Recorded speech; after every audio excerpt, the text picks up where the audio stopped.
The relationship between parents and their adult children is affected by various factors that start to develop during childhood. One of the most important factors is parenting style, which can foster trust, cooperation, and support, or, conversely, cause control and strict discipline. The McCullough family initially appeared to be a typical middle-class family, educated, financially secure. The strict parents raised 5 children, teaching them what they believed were proper morals and life goals. However, the children had a different view.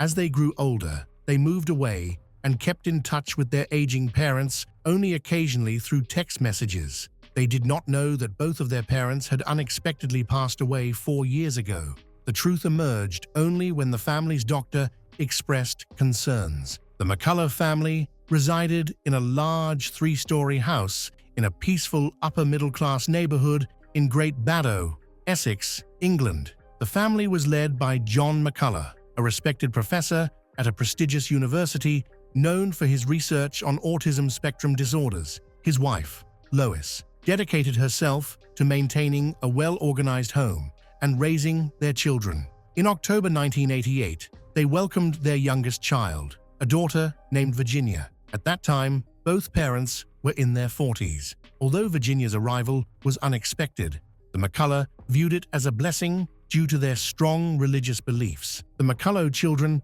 were raised in a strict environment filled with discipline. Their household followed a rigid schedule, with each child responsible for specific tasks. Disobedience often resulted in physical punishment. For instance, Lois once used a belt on her child so harshly that the girl ended up with visible bruises, which led child welfare services to investigate the McCullough home. Even after many years together, Lois and John reportedly did not show much affection for each other. They slept in separate bedrooms, communicated in a reserved manner, and did not display any tenderness, such as hugs or kisses. This lack of affection extended to their children. The McCulloughs seldom expressed warmth or praise, as they believed it would spoil their kids.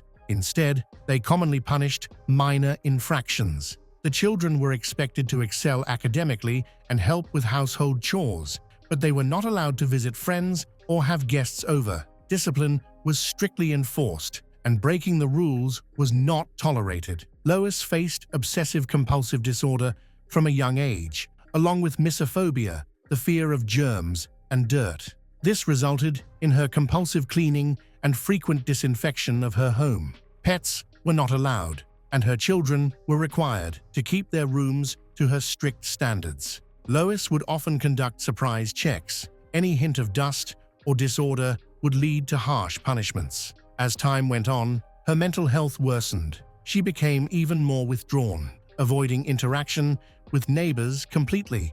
She only left the house when necessary and rushed back as soon as she could. In her later years, she stopped making eye contact and kept her head down to minimize interactions. In addition to her existing fears, she developed agoraphobia, which left her nearly unable to leave her home. John, Lois's husband, had diabetes, which caused his eyesight to deteriorate quickly. By his 70s, he had retired from teaching and was living on a small pension. Similar to Lois, John rarely went out. When he did run errands, he often didn't greet others, not because he was rude, but because he struggled to recognize faces due to his poor vision unless someone spoke to him directly. Once the older children became adults, they moved out of the McCullough household and spread across the country. They created their own lives and families, keeping in touch with their parents mainly through occasional phone calls or, more commonly, text messages. This pattern illustrated the emotional distance within the McCullough family, as they did not have a tradition of celebrating holidays together or marking special occasions at home. For the grown children, it was sufficient to know that their parents were well taken care of by their youngest sibling, who continued to live in the family home. Virginia, the youngest of the McCullough children, stood apart from her older sisters. Unlike them, she didn't rush to leave home after high school. From a young age, Virginia was seen as odd and introverted. While her siblings had limited social lives due to their parents' strict rules, such as prohibiting guests and outings, Virginia took her isolation further. She found it difficult to connect even with her brothers and sisters. Instead of engaging with others, she often talked to herself and created complex stories which were mistaken for real events, leading others to label her a compulsive liar. However, she didn't seem bothered by her lack of social connections. Her parents believed that Virginia was destined by a higher power to care for them in their old age. Her absence of a personal life, lack of dating, and tendency to avoid people were seen as completely normal by Lois and John. They accepted her role as their caregiver as her true calling. It is uncertain whether Virginia pursued any formal education after high school, but it seems likely as her parents valued education highly. However, she struggled to maintain a stable career due to her unusual behavior and tendency to be dishonest. At one point, Virginia worked as a bartender at a local pub and also had a job at the post office. But mostly she spent her time at home, assisting her parents with household tasks. Whenever her parents asked why she wasn't working, Virginia had convincing explanations. She claimed to have been unfairly dismissed, was actively job hunting, or was waiting for a response from a large company that had reviewed her application. As her parents aged, they became increasingly less worried about her situation. By the time John was in his 70s, his vision had significantly declined. He had almost no sight in one eye and blurred vision in the other. Lois's anxiety had also intensified over the years, and she only ventured out for medical appointments with their family therapist, who managed their health and adjusted their treatments. Lois and John seldom interacted with neighbors and appeared to be content with their lifestyle, especially knowing Virginia would always be there to look after them. Virginia spent a significant amount of time on the computer, mostly playing games. She told her parents she was actively seeking work and sending out her resume to various companies. However, as time went on, she was unable to secure a job. To continue living off her parents without earning their disapproval, she devised a plan to elicit their pity instead.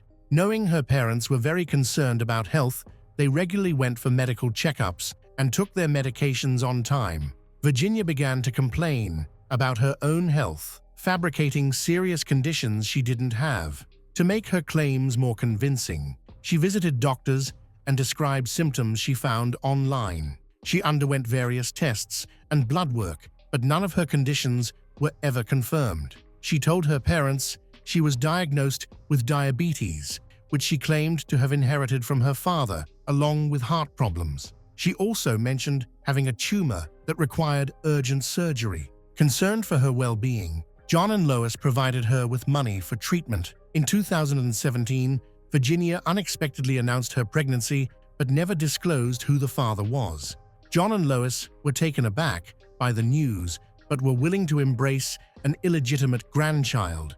They reasoned that their daughter, who was nearly 30 and single, could use someone to care for after they were gone. However, Virginia's deception escalated. She even purchased a fake pregnancy belly online to maintain the charade, but after a few months, she claimed to feel unwell and went to the hospital. Upon her return, she told her parents that she had lost the baby. John and Lois grieved this loss, unaware that their daughter had merely tricked them. Virginia asked her parents if she could take full control of their finances and accounts. Since her parents didn't understand modern technology and rarely left their home, they agreed. This decision gave Virginia complete access to the family accounts and bank cards, allowing her to use them however she wanted. At that time, Virginia had developed a habit of impulsive shopping. Now she had the means to support it. Every day, she ordered various unnecessary items from online stores, with most of them never even being opened. She would stash the packages away in a closet, under her bed, or in the storage room. However, there was one purchase, a kitchen appliance, that she gave to her mother, and it was well received. Her mother appreciated the gift genuinely, even praised Virginia, which was a rare occurrence. In early 2018, Virginia suddenly believed she was an artist, turned her room into an art studio, filled with paints, an easel, and supplies. She told her parents that art experts had praised her work, that her paintings would be shown in a contemporary art gallery soon. She even claimed she would become famous and make a lot of money. However, from the mid-2000s to the mid-2010s, Virginia started visiting online casino sites regularly, where she placed bets and lost money. Over time, her gambling problem worsened. After accessing her parents' savings, she began increasing her bets until she lost all their money. John and Lois were unaware that they were nearly bankrupt. They couldn't check their account balance because they didn't have access to online banking. At that time, Virginia had begun taking out loans using their names, indulging in frivolous purchases and gambling away their savings. This situation couldn't continue indefinitely. No one was making payments on the loans, and as Virginia kept borrowing more money, their debt continued to increase along with the accumulating interest. One day, the bank called their home phone, and John answered. They informed him about the large debts and unpaid loans. John felt faint, nearly had a heart attack upon hearing this news. He immediately told his wife. Together, they went to confront their daughter, Virginia, demanding an explanation. Virginia, pretending to be surprised, promised them that she would investigate the issue. She then sat at her computer, typed for a few minutes, claimed that hackers had accessed her account, stolen their money, and taken out loans in their name. Virginia assured her parents that she would resolve the problem and that they would recover their stolen money within the next few months. She pretended to be active and told her parents she had reported the criminals to the police, assuring them that they would be caught and everything would be returned. Virginia claimed that the issue had been solved, stating that the money was back in their account and that there were no loans to worry about for a while. John and Lois felt relieved, but 6 months later, they were contacted again about their accumulating debts. This time, Virginia convinced them that there had been a mistake in the bank's system and incorrect information had been shared. She was very convincing. Her elderly parents trusted her once more. Virginia realized that her situation was not sustainable. She had been borrowing money and understood that the bank would eventually demand repayment. Her parents would continue to receive calls, raising more questions about her financial situation. Sooner or later, they would see through her lies. If she continued to deceive them, they might even take the drastic step of contacting the authorities to find out what was really happening with their finances. Virginia carefully considered how she could continue living in her parents' house, using their money and taking loans in their names without facing any consequences. Surprisingly, her older siblings were completely oblivious to the situation. They rarely called their parents and visited them even less. In the meantime, John and Lois never expressed any concerns or complaints to their children. By March 2019, the situation had reached a critical point. Virginia realized she needed to take decisive action. Tragically, her plan was disturbing. She decided to kill her elderly parents. She knew she had to do this covertly, ensuring that no one would suspect anything and that everyone would continue to believe John and Lois were living happily in their spacious home. Fortunately, since they had always been reclusive, it was unlikely that the neighbors would notice anything amiss. Due to chronic health issues, Lois and John often needed various medications, and Virginia was in charge of managing their prescriptions. However, Virginia began to change the dosages of her mother's sedatives, blood pressure medications, and psychiatric drugs over several months without their knowledge. In doing so, she secretly harmed her parents while closely monitoring how they responded to the altered medications. Lois and John, believing their health issues were just typical seasonal problems and trusting their daughter, did not seek medical help for their worsening condition. They thought their symptoms would resolve on their own since they had experienced similar issues in the past. In early June 2019, Virginia collected enough strong prescription medications to potentially kill both her parents. She purchased a sharp kitchen knife along with tools for crushing pills. On June 17, 2019, Virginia made the decision that this would be the final day for her father and mother. She acted normally, making sure not to raise any suspicions. She prepared dinner, went shopping, and assisted her mother with various household tasks. In the evening, she sat with her parents while they watched television, and later made them a lethal cocktail that would ensure they wouldn't wake up the next day. Her father sometimes enjoyed a small amount of strong alcohol from his collection of expensive bottles, which he had spent years accumulating. Now, in retirement, he took pleasure in tasting different drinks from his collection. Virginia mixed a deadly dose of heart medication into a bottle of aged whiskey. The alcohol concealed the bitter taste of the pills. However, her mother, Lois, did not drink alcohol. For her mother, Virginia prepared herbal tea and claimed the unusual bitterness came from medicinal herbs that were harmless. Lois, however, chose not to finish the tea. After drinking, John went to his room and Virginia assisted him, wishing him good night. She left her mother's tea on the bedside table, hoping Lois would drink it before heading to her own room. Virginia glanced at her mother through the partially open door before going to bed. That night, she slept peacefully, without any feelings of guilt or doubt. The next morning, she took her time and stayed under the covers until almost 11, a rare luxury in their household. She figured that if no one had come by to check on her and tell her to get up by that time, no one would. First, she entered her father's room and found him in bed, appearing to be peacefully asleep. When Virginia touched his hand, she realized it was cold and stiff, indicating that he had died shortly after going to sleep.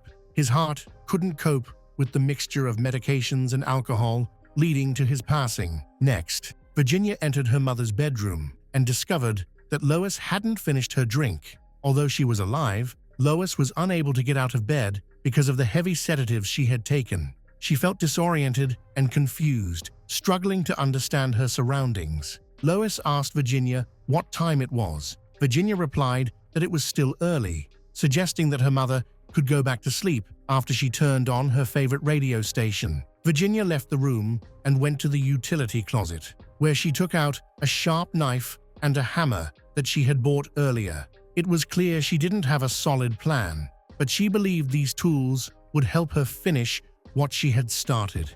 When Virginia returned to her mother's room, Lois was smiling and listening to her favorite song, completely unaware of her daughter's presence. Virginia hesitated for a moment, then raised the hammer, brought it down forcefully onto Lois's head. Blood began to flow from the injury, but Lois calmly looked at her daughter and asked what she was doing. Without answering, Virginia grabbed the knife, started to stab her mother in the neck and chest in a frantic manner. Within a few minutes, the brutal attack was over. Virginia dropped the bloody knife on the floor, knelt down, and held her mother's still warm hand. She sat silently for about half an hour before going to the shower to wash off the blood and change into clean clothes. The next day, Virginia remained at home with her parents' bodies, trying to decide how to handle the situation. She thought about different ways to dispose of them, but soon realized it would be nearly impossible to discreetly remove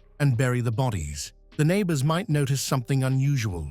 She lacked the physical strength to move both bodies and dig graves. Ultimately, Virginia came up with a bleak solution. She decided to seal her parents inside the house. However, executing this plan would take a lot of effort. She started by visiting a sporting goods store, where she purchased 2 sleeping bags to serve as makeshift coffins. Next, she went to a hardware store and bought many rolls of plastic sheeting, cement mix, expanding foam, and cinder blocks, which were delivered to her home. When the neighbors inquired, Virginia said her father was working on a minor renovation project, and they did not ask any more questions.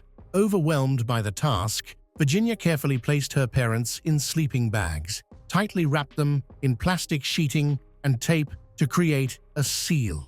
She then moved her father's body to his office, positioning it in a corner behind his desk. Following the instructions, she mixed the cement and started to construct a makeshift sarcophagus around him, pouring cement over the body using expanding foam to fill in any gaps. Virginia chose to leave her mother's body in the room where the violent incident happened. She pushed the sleeping bag, along with the blood-stained blanket and other bedding, into the closet. Next, she coated everything with expanding foam. Then, she wrapped the closet in 20 rolls of plastic sheeting to seal it off. Finally, she built a wall using the leftover cinder blocks, closing off the corner where the closet with her mother's remains was located. On the same day, Virginia ordered 2 new credit cards from the bank in the names of her deceased parents. To relieve stress, she started making online purchases. She also sent several messages to her siblings, pretending to be her mother. In these messages, she claimed that she and her father were taking a trip to the seaside to relax and improve their health. Her older sisters, who seldom visited, did not question her and simply wished their parents a pleasant getaway. The global issues provided Virginia with an excuse for the next 6 months. She continued her daily activities as if nothing had changed. She did grocery shopping, spoke with her neighbors, collected her parents' pensions, and occasionally sent messages to relatives pretending to be her mother, hoping to keep them from worrying. She even scheduled appointments for her parents with their doctor, but cancelled them for various reasons. When people inquired about her parents and why they hadn't been around, she said they were staying with one of their many children. In the spring of 2020, the global issues leading to a worldwide lockdown. This situation worked in Virginia's favor because she no longer needed to explain why her parents weren't seen outside. With the lockdown, no visitors were coming to see them anytime soon. During this time, Virginia would sometimes call the family doctor, pretending to be her mother, to seek advice. However, when the doctor recommended an in-person appointment or offered to visit, she would make up excuses to avoid it. Virginia sent messages to her sisters using Lois's phone, inquiring about their lives and the grandchildren, but she never invited them to visit. If any of them mentioned planning a trip, she would discourage them from coming. She even called the police while pretending to be her mother, complaining about noisy neighbors or disturbances. Over time, Virginia's behavior became more unusual. She began to impose herself on people she barely knew, offering friendship and creating bizarre stories about her life. Claiming she was about to get married and move away, she also harassed delivery drivers with numerous questions and frequently called the police for minor issues. In the small town, people saw her as the local eccentric, odd but harmless. For over 4 years, Virginia successfully hid the fact that her parents had died. Even her siblings never realized they were gone, believing the messages and greeting cards they received were truly from their parents when, in fact, it was Virginia sending them. The only person who suspected something was amiss was the family doctor. He grew worried when the McCullough, who had always taken their health seriously, stopped showing up for routine checkups and lab tests. Virginia picked up their prescriptions and assured the doctor that her parents were fine. Although he repeatedly scheduled appointments, Virginia canceled each time with various excuses. Several times, the doctor came to the McCullough's house to check on their health, but instead met Virginia, who said her parents were visiting relatives. In September 2023, the doctor called the police to express his concerns and requested an investigation. On September 13, 2023, the police visited the McCullough home and asked Virginia to bring her parents to the door. Virginia became visibly nervous, claimed that her parents had gone on vacation without their phones to avoid any disturbances. She assured them that her mom and dad would be back in a couple of weeks. However, the police became suspicious of their absence. On 15 September, Essex police executed a search warrant at McCullough's home, entered the house, and arrested Virginia McCullough. Virginia calmly stated that she had something to show them. She then led the officers to her father's office, pointing out a makeshift grave by the wall. Next, she took them to her mother's room and indicated a sealed closet. The bodies of the McCulloughs were found that same day. Due to advanced decomposition, it was challenging to determine the exact cause of death. However, Virginia, now facing charges, fully confessed and provided a detailed account of how she killed her parents. When asked for her motive, she cited old childhood grudges, claimed her parents were cruel, and described them as true monsters. When the tragic events at the McCullough household were revealed, the residents of the small town of Great Baddow were shocked. However, no one was more horrified than the older children of them, who had always believed their parents were alive and being cared for by their younger sister. The family's strained relationships allowed Virginia to hide her crime for many years. investigators determined that her motives were not based on childhood trauma or mistreatment, as she had claimed, but rather driven by financial gain. For years, Virginia had been using her parents' pension while accumulating significant debts in their names. McCullough is facing double murder charges and appeared in court on September 18th, where she was taken into custody. The next day, she appeared via video link at Basildon Crown Court from Peterborough Prison, where Judge Samantha Lee scheduled a plea hearing for December 1st. An inquest into the deaths was opened by Essex coroner Michelle Brown on October 10th and was paused while the police investigation continues. During the hearing, it was revealed that Lois McCullough died from a stab wound to the chest. The cause of death for John McCullough is still under investigation. On December 1st, McCullough appeared at Chelmsford Crown Court via video link from prison, but did not enter a plea. Her defense requested more time to prepare reports from expert witnesses. Judge Christopher Morgan scheduled the next hearing for February 5, 2024, and set a deadline of February 1st for the defense to submit their report. At the hearing on July 4th, Virginia McCullough pleaded guilty to both counts of murder, and a sentencing hearing was set to begin on October 10th. The sentencing hearing occurred on October 11th, with Judge Johnson presiding. Virginia was sentenced to life in prison, with the possibility of parole after a minimum of 36 years, which means she can be considered for release starting on October 3, 2059. McCullough's sentence was then sent to the Attorney General's office as part of the Sentencing Over Sentence program. However, in January 2025, the Attorney General's office reviewed the sentence and determined it did not meet the criteria for an appeal to the Court of Appeals. Larissa Rodriguez grew up in a humble but close-knit family. Her parents were modest and reserved. They raised her with strong values of integrity, a strong work ethic, and family loyalty. From an early age, Larissa showed remarkable discipline. She trained in gymnastics, later graduated with a degree in sports science, and worked as a trainer and instructor at a fitness club. She led a healthy lifestyle, avoided harmful habits, meticulously cared for her well-being. She had only one serious relationship with Luis Antonio Garnica, who became her first partner and later her husband. To the family, he seemed quiet and polite.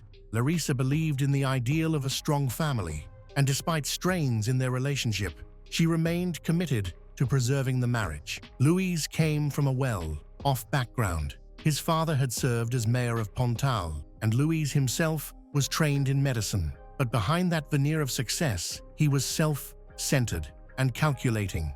According to Larissa's relatives, at the beginning of their relationship, he had no steady income and depended on Larissa's mother, who sent him home, cooked meals over time. Despite having a diploma, his finances never improved, and he struggled to support two parallel lives, his official marriage and a secret relationship. His standing among Larissa's friends and family deteriorated. He grew increasingly withdrawn, distant, and indifferent. Even during Larissa's mother's final days, he visited only when forced. In the last months of the marriage, Luis was emotionally detached, cold, and often degraded his wife about her appearance, avoiding any real communication. Despite her efforts to reconcile, he continued to move further away, ignoring the obvious signs of their relationship's crisis. Elizabete Arabaza, Luis's mother, played a pivotal role in this story. At 68, she appeared quiet and unassuming, but in reality, she was a manipulator with a troubling history. Her former husband and her daughter claimed she had a gambling problem and was deeply in debt. There were suspicions surrounding her involvement in the mysterious death of a relative connected through financial dealings. She often asked acquaintances for money and was suspected of selling others' jewelry. Her behavior within the Garnica family drew mixed opinions. With Larissa, she maintained the image of a caring mother-in-law, yet she regularly shared confidential information with her son and withheld crucial details from her daughter-in-law. Over time, it became clear she had played a decisive role in tearing the family apart and setting the stage for the tragic events that followed. These three figures, Larissa, Louise, and Elisabetta became the central players in a chain of events whose outcomes were irreversible. In the spring of 2025, tensions between Larissa and Louise escalated dramatically. Their conflicts had become a regular occurrence, and any remaining trust was shattered.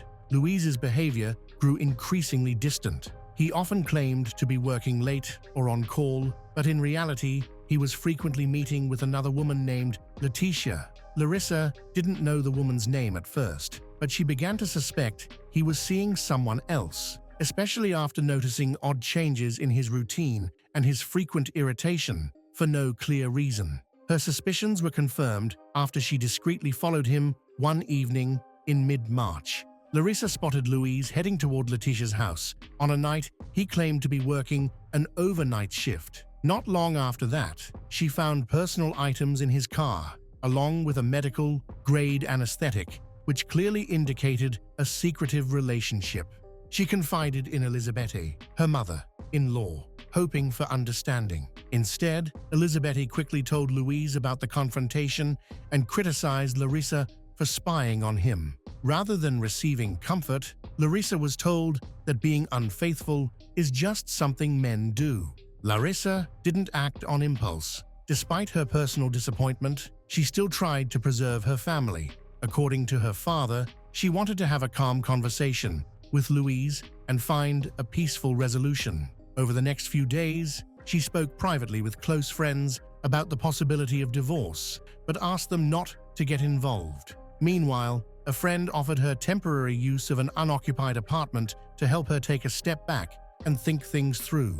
On March 15, 2025, Larissa tells Louise of her decision to end the marriage. She also confirmed her intentions to a trusted friend. Her goal was to reduce tension and prepare for a respectful separation. The following day, March 16th, Elisabetta Arabata began researching highly toxic substances online. That same day, she offered Larissa homemade soup. Larissa, unaware of any danger, accepted the meal. Within hours, she began experiencing severe gastrointestinal symptoms, including cramps and nausea. Despite feeling unwell, Larissa assumed the discomfort was caused by stress or possibly spoiled food. On March 18th, Larissa once again opened up to a close friend, expressing how drained she felt physically and emotionally. She said her energy was slipping away and shared her concern that Louise continued to avoid any meaningful conversation. At the same time, Elisabetta, his mother, became unusually attentive, bringing food, initiating frequent visits, and insisting on helping Larissa, despite previously criticizing her for wanting to leave the marriage. By March 19th, Larissa confided in a relative about her worsening condition. She described sudden chills, weakness, abdominal pain, and an overwhelming sense of dread. She noted that she had never experienced anything like it before, and that the symptoms had persisted for several days. That message would become one of the last times she discussed her health. On March 20th, Larissa told her father she no longer saw a future in the marriage. Though she was still hoping to avoid a public fallout, she wanted the divorce to be amicable, if possible. That day, Elisabetta seemed calm but continued bringing over food. Larissa, although feeling unwell, didn't yet suspect a link between the meals and her condition. She assumed her health issues stemmed from emotional stress. Then came March 21st. Elisabetta arrived again with homemade soup. Larissa's condition took a drastic turn for the worse. By late that evening, she stopped responding to calls and messages. A few hours later, the devastating news came. She had passed away. On the morning of March 22nd, 2025, Louise reported that he had found his wife unconscious in their apartment. He claimed he'd just returned from a night shift, walked in, and found Larissa lying on the floor. According to his account, he immediately began CPR and called emergency services. However, discrepancies between his story and the actual evidence began to surface within hours of the investigation. One critical detail was a message Louise sent to Letitia. At 10:25 m.m., he texted Letitia to tell her that Larissa had passed away. Just 9 minutes later, at 10:34 paramedics arrived. Yet, when they entered, Louise was still performing resuscitation efforts, claiming Larissa was showing signs of life. The medical team quickly determined otherwise. She was already in a state of rigor mortis, making revival impossible. Emergency personnel documented that her body was cold, with no pulse or breathing, and her skin showed clear signs consistent with an extended time of death. When police arrived at the scene, one of the first things they noted was Louise's insistence on a rapid cremation. He didn't notify Larissa's family right away about her passing and took it upon himself to begin arranging the necessary paperwork for cremation. This immediately raised red flags for investigators, especially since Larissa's cultural background strictly followed burial traditions, with cremation never being considered. At the scene, officers noticed that the environment had been tampered with, bed sheets had been stripped, rolled up towels with what appeared to be reddish stains were found nearby, and the laundry basket contained items possibly used for cleanup. The paramedic examining Larissa's body took note of undigested food in her stomach. This detail would later become a critical piece of evidence, prompting a full toxicology analysis. The initial assumption of a sudden cardiac event began to shift toward concerns about a possible poisoning. Louise's behavior on the day Larissa died seemed artificial, as if he were acting to make her death look like a sudden accident. The timeline, the messages he sent, and his behavior before and after emergency services arrived painted a picture that seemed increasingly rehearsed. At first glance, Louise seemed like a distraught husband caught in a crisis, but as investigators dug deeper, examining documents, message logs, and expert findings, the surface narrative started to unravel. Attention shifted from simply understanding what happened to examining who may have played a role in the moments immediately after Larissa's life ended.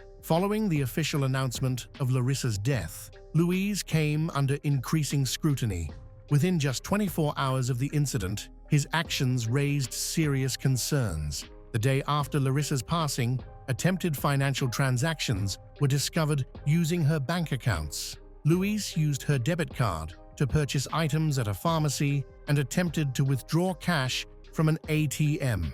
Several of these transactions were flagged and declined due to suspicious activity. One attempt to access her savings account failed because of automatic security blocks. Later, bank officials confirmed that the attempted transactions originated from devices registered to Louise. At a local bank branch in Pontal, a teller reported an unusual request. Viviani, Louise's sister, attempted to obtain account information for Larissa. Despite having no legal authority to access those records, Larissa's account was registered in a different region, and Viviani's attempt to retrieve private financial data without a formal power of attorney was officially logged as an unauthorized access attempt. This incident immediately drew the attention of investigators. Meanwhile, Larissa's family, especially her brother and father, pushed for a thorough investigation into the circumstances surrounding her death. Troubled by rumors and inconsistencies, Larissa's brother sought legal counsel from attorney. Consultations with legal representatives began on March 24th, 2 days after her death. Despite online speculation suggesting Larissa may have taken her own life, her loved ones firmly rejected that possibility. According to those close to her, Larissa had no history of mental health struggles, maintained an active lifestyle, was in therapy, and had clear plans for her future, including filing for divorce. The attorney hired by Larissa's family demanded that no cremation take place until a full toxicological analysis was completed. This move proved critical to the case. The pathologist ordered a comprehensive examination, including toxicology screenings. While the initial exam did not pinpoint an immediate cause of death, the lab tests became central to developing the leading theory. At the same time, investigators focused on digital evidence, combing through text messages, GPS data, and call logs. Recovered chats between Louise, Viviani, and others provided deeper insight. One particularly telling exchange showed Viviani advising Louise to be cautious with their phones and not to confuse devices. In another message, she reminded him to mention a supposed history of heart conditions in Larissa's family when speaking to authorities. These texts were interpreted as an attempt to shape a false narrative and create a medically plausible explanation for what had occurred. While the investigation remained active, the family's lawyer successfully petitioned to freeze all of Larissa's financial accounts and restrict access to her assets. Authorities across relevant agencies were notified. These legal safeguards were essential in preventing further unauthorized actions by Louise and those allegedly working with him. At this point, investigators completely ruled out end her own life. Every move Louise and Viviani made following Larissa's passing appeared calculated, aimed at reducing exposure and covering their tracks. These patterns were sufficient to launch the formal phase of criminal proceedings. Roughly 1 month before Larissa passed away, another family member died under mysterious circumstances, Natalia, daughter of Elisabetti. At the time, the incident received no public attention. Natalia lived in Pontal with a long-term partner in a domestic relationship.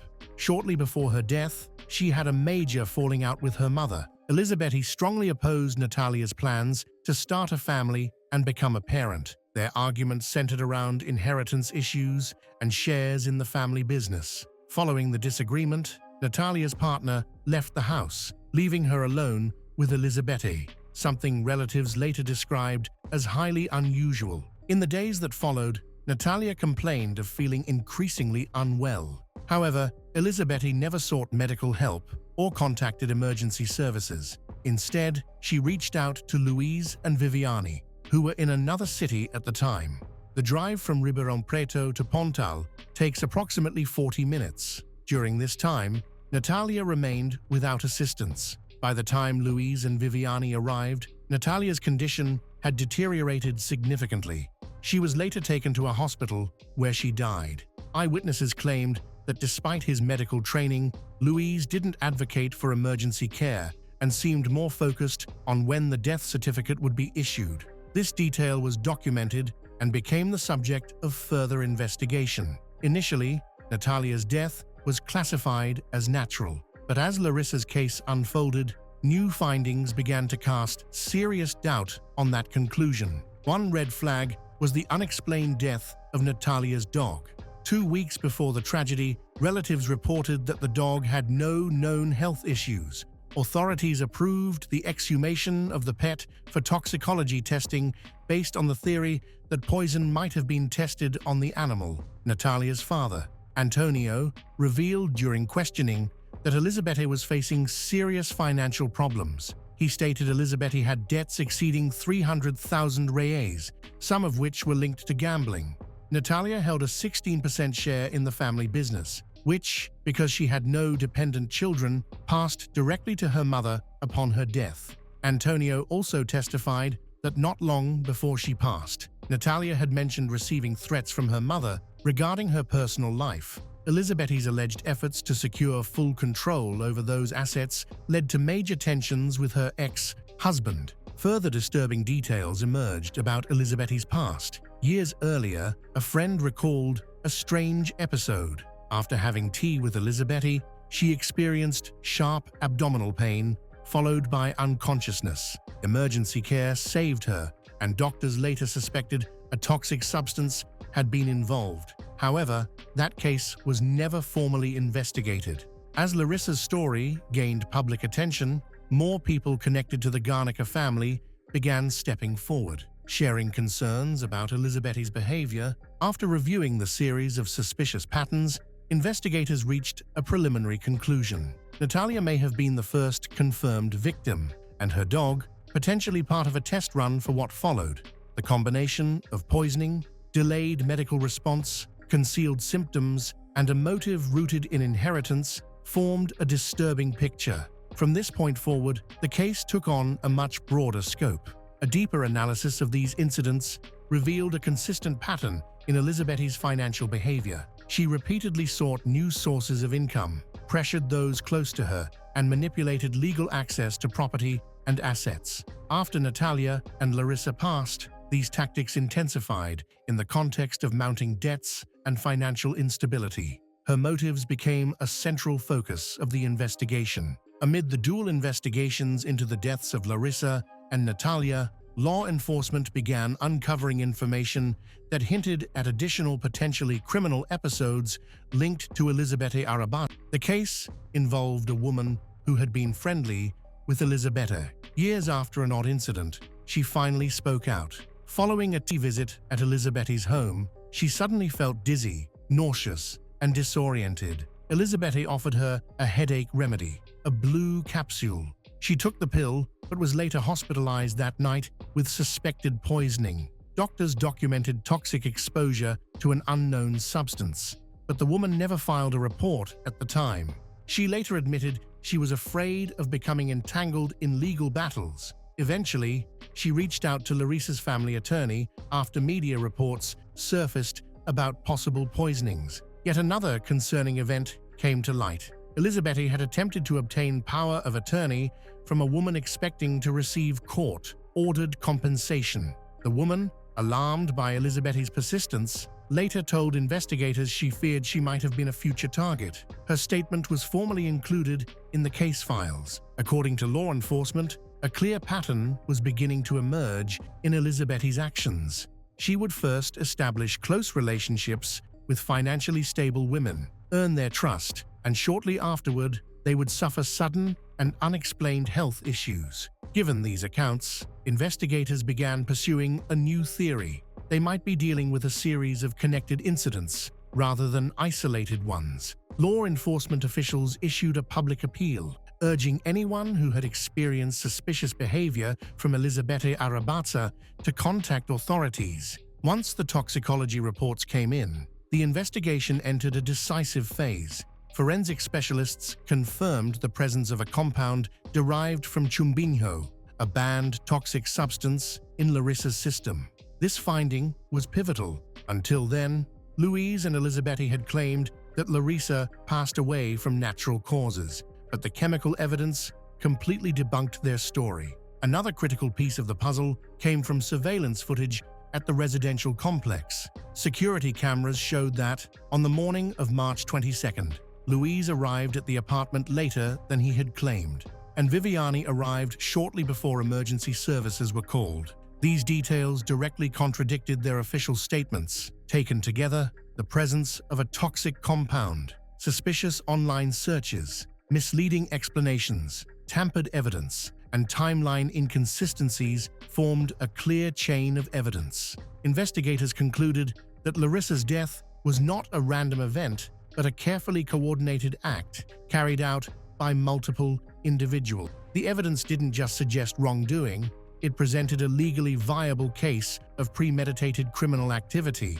By mid-April 2025, the investigation reached the stage of formal charges. Based on forensic data, digital correspondence, and verified discrepancies in witness accounts, police filed charges against three primary individuals: Elisabetta Arrabate, Luis Garnica, and his sister, Viviani Garnica. The main charge involved the intentional death of Larissa Rodriguez through poisoning. Investigators determined that Elisabetta had prepared Larissa's meals in the final days of her life, actively researched toxic substances, created a plan to conceal the act, and coordinated the actions of her family members. Luis was charged as an accomplice. He was aware of his mother's intentions, failed to intervene, concealed signs of poisoning, and helped destroy evidence afterward. He was also the one who pushed for rapid cremation, a move that could have eliminated the chance of detecting any toxic substances. Viviani was also named as an accomplice. Her role included coordination with her brother, erasing digital traces, attempting to access the victim's bank accounts, and helping conceal key details surrounding the incident. Recovered messages from her phone confirmed that she knew about Larissa's death in advance and was involved in planning how to speak with law enforcement and medical professionals. Simultaneously, a separate investigation was launched into the circumstances surrounding Natalia's passing. Another contributing factor was the earlier death of Natalia's dog, which had also raised alarms. While formal charges in Natalia's case had not yet been filed, the evidence was placed in a separate investigative file. The charges against all three individuals were formally submitted to the district attorney's office. Each was summoned for questioning. Following the interrogation, both Elisabetta and Louise were taken into custody. Viviani was placed under travel restrictions, required to remain within the region, and ordered to surrender her passport. Meanwhile, the court approved a request to seize Garnica family assets and freeze all accounts tied to the suspects. The case sparked significant public interest. Journalists, advocacy groups, and legal experts began a national conversation about the shortcomings in addressing domestic aggression, legal loopholes in women's protection, and missed warning signs. Many pointed out that the tragedy might have been avoided had social services intervened earlier. At this point, the charges have been formally established, and the investigation has completed the collection of core evidence. Next, the trial will proceed, with the expectation of revealing the whole truth to the public. It was March the 25th, 2022 in Mayfield, a quiet suburb of Newcastle, Australia. 21-year-old Mackenzie Anderson, known as Max to her friends, was at home in her modest apartment on Crebbet Street. She was a young mother, her life revolving around her 23-month-old son. Around 10:40 p.m., a frantic call reached the local police. A neighbor, startled by screams, reported a disturbance at Mackenzie's apartment. The police rushed to the scene. When they arrived at the Mayfield Street apartment, they found a horrific scene. Mackenzie was born and raised in Newcastle, New South Wales, in a close-knit family. Her mother, Tabitha Ackret, a dental hygienist, was a pillar of support. Their bond was evident in the heartfelt tributes Tabitha later shared. Mackenzie was also close to her stepfather and friends, who described her as the heart of their circle. She had a knack for making people laugh, often sharing snippets of her life on social media, where her TikTok videos captured her humor and strength as a young mother. Her son was her world, and she poured her energy into creating a stable life for him despite the hardships she faced. Mackenzie's life hadn't been easy. By her early 20s, she was navigating the challenges of single motherhood while living in a modest unit on Crebbet Street. Friends said she was determined to break free from a cycle of hardship, working to provide for her son and dreaming of a brighter future. Her relationship with Tyrone Thompson, her ex-partner, cast a long shadow over her life. The two began dating in late 2019, and their on-again, off-again relationship was marked by turbulence. By October 2021, Thompson had been jailed for assaulting Mackenzie, intimidating her, and damaging her property. An apprehended violence order was in place, meant to keep Thompson away from Mackenzie, prohibiting any contact or visits to her home. He served a short sentence with a non-parole period of just over 4 months and was released on March 9, 2022. Mackenzie's friends later revealed Mackenzie lived in constant fear, convinced Thompson would come after her once he was free. Then, she messaged a friend, saying that Tyrone had just gotten out of jail and was still being weird, harassing her. Despite the AVO, Thompson reached out to Mackenzie almost immediately after his release, calling her and sending messages from multiple social media accounts. One heartbreaking detail emerged later. Mackenzie had ordered for a new set of knives for Christmas 2021, a practical gift for her home. Those same knives would later become part of the tragedy. The night of March 25, 2022, started like any other in the quiet suburb of Mayfield, but beneath the surface of this ordinary night, a tragedy was unfolding. Mackenzie's apartment on Mayfield was a small, unassuming unit in a block of flats, the kind of place where neighbors knew each other by sight, even by name. That evening, she wasn't alone. A male friend, whose identity was closely guarded in early reports, was with her, along with her 23-month-old son, who was likely asleep in his crib. Tyrone Thompson, her ex-partner, was also present at some point during the night, despite the apprehended violence order that barred him from contacting her or visiting her home. The details of how Thompson ended up at her apartment remain murky, but court records later revealed that he had been asked to leave multiple times that evening.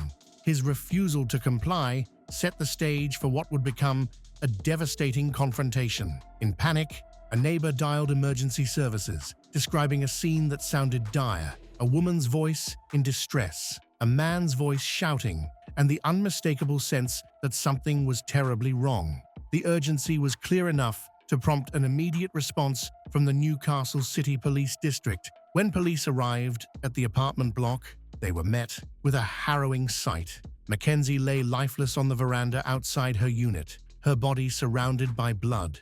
The scene was chaotic, with paramedics soon joining the officers in a frantic attempt to save her. Despite their best efforts, Mackenzie was pronounced dead at the scene. Her injuries were too severe to overcome. Her toddler son, found inside the apartment, was mercifully unharmed. Police found a man at the scene, later identified as Tyrone Thompson, sitting cross-legged at the top of the communal stairs, his hand bloodied and injured. He was loud and demanding medical attention for his wound. A broken knife handle and blade were found near Mackenzie, stark evidence of the brutality that had unfolded.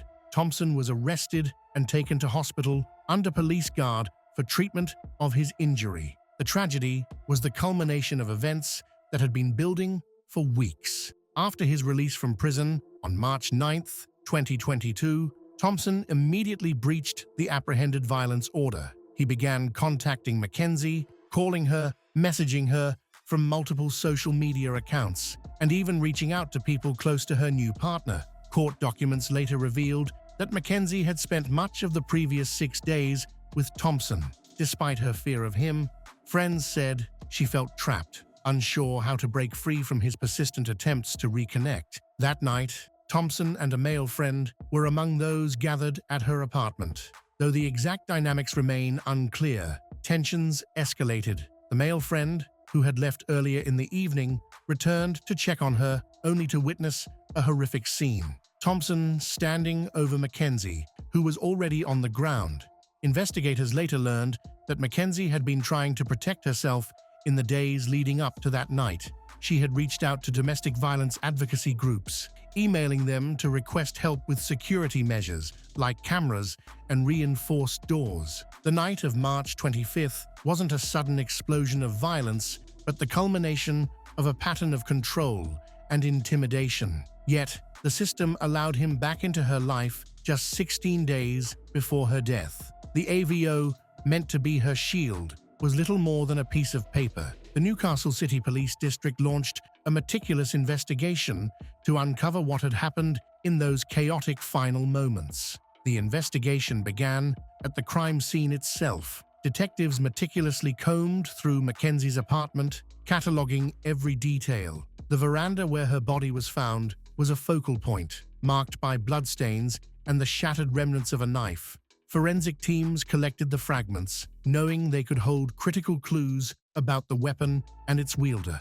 Inside the apartment, officers found signs of a disturbance: overturned furniture, scattered belongings, and traces of blood that hinted at a confrontation that had moved from inside to the veranda. Digital evidence also became a cornerstone of the investigation. Mackenzie's phone and social media accounts revealed a trail of fear and desperation.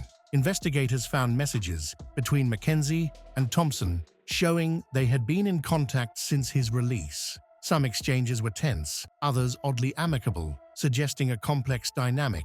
Thompson had also messaged people close to Mackenzie's new partner, attempting to gather information or assert control. These communications, pulled from servers and cross-referenced with phone records, showed he had breached the AVO multiple times. Detectives also explored Mackenzie's broader relationships. They interviewed her mother, Tabitha, who shared her daughter's fears about Thompson. In a statement to the court, later reported by the Newcastle Herald, Tabitha said, "Mackenzie lived in constant fear after Thompson's release." Mackenzie told Tabitha he wouldn't let her go. Friends echoed this, describing how Mackenzie had confided in them about Thompson's persistent attempts to reconnect. One friend told police she wanted to protect her son, but felt trapped, like there was no way out. During police questioning, Thompson's statements were guarded but revealing. According to court reports, later cited by the Newcastle Herald, he claimed the incident was a chaotic misunderstanding. He admitted to being at Mackenzie's apartment that night despite the AVO but insisted he had been invited. He described an argument that escalated, alleging that Mackenzie had been the aggressor, wielding a knife in a heated moment. His account painted a picture of self-defense, claiming his hand injury came from trying to disarm her, though his story shifted under scrutiny with inconsistencies about the sequence of events. He denied any intent to harm her. However, his explanation struggled to align with the physical evidence. The broken knife, Mackenzie's fatal injuries, and witness accounts of her desperation to escape. Detectives pressed Thompson about his actions in the days leading up to the incident, confronting him with evidence of his repeated AVO breaches, including messages and calls to Mackenzie and her associate. Thompson downplayed these breaches, claiming he was trying to sort things out and maintain a connection for the sake of their shared history. As Thompson remained in custody, the investigation continued to solidify the case. Forensic reports confirmed Mackenzie's blood on the knife and Thompson's DNA on the handle, strengthening the link to the crime.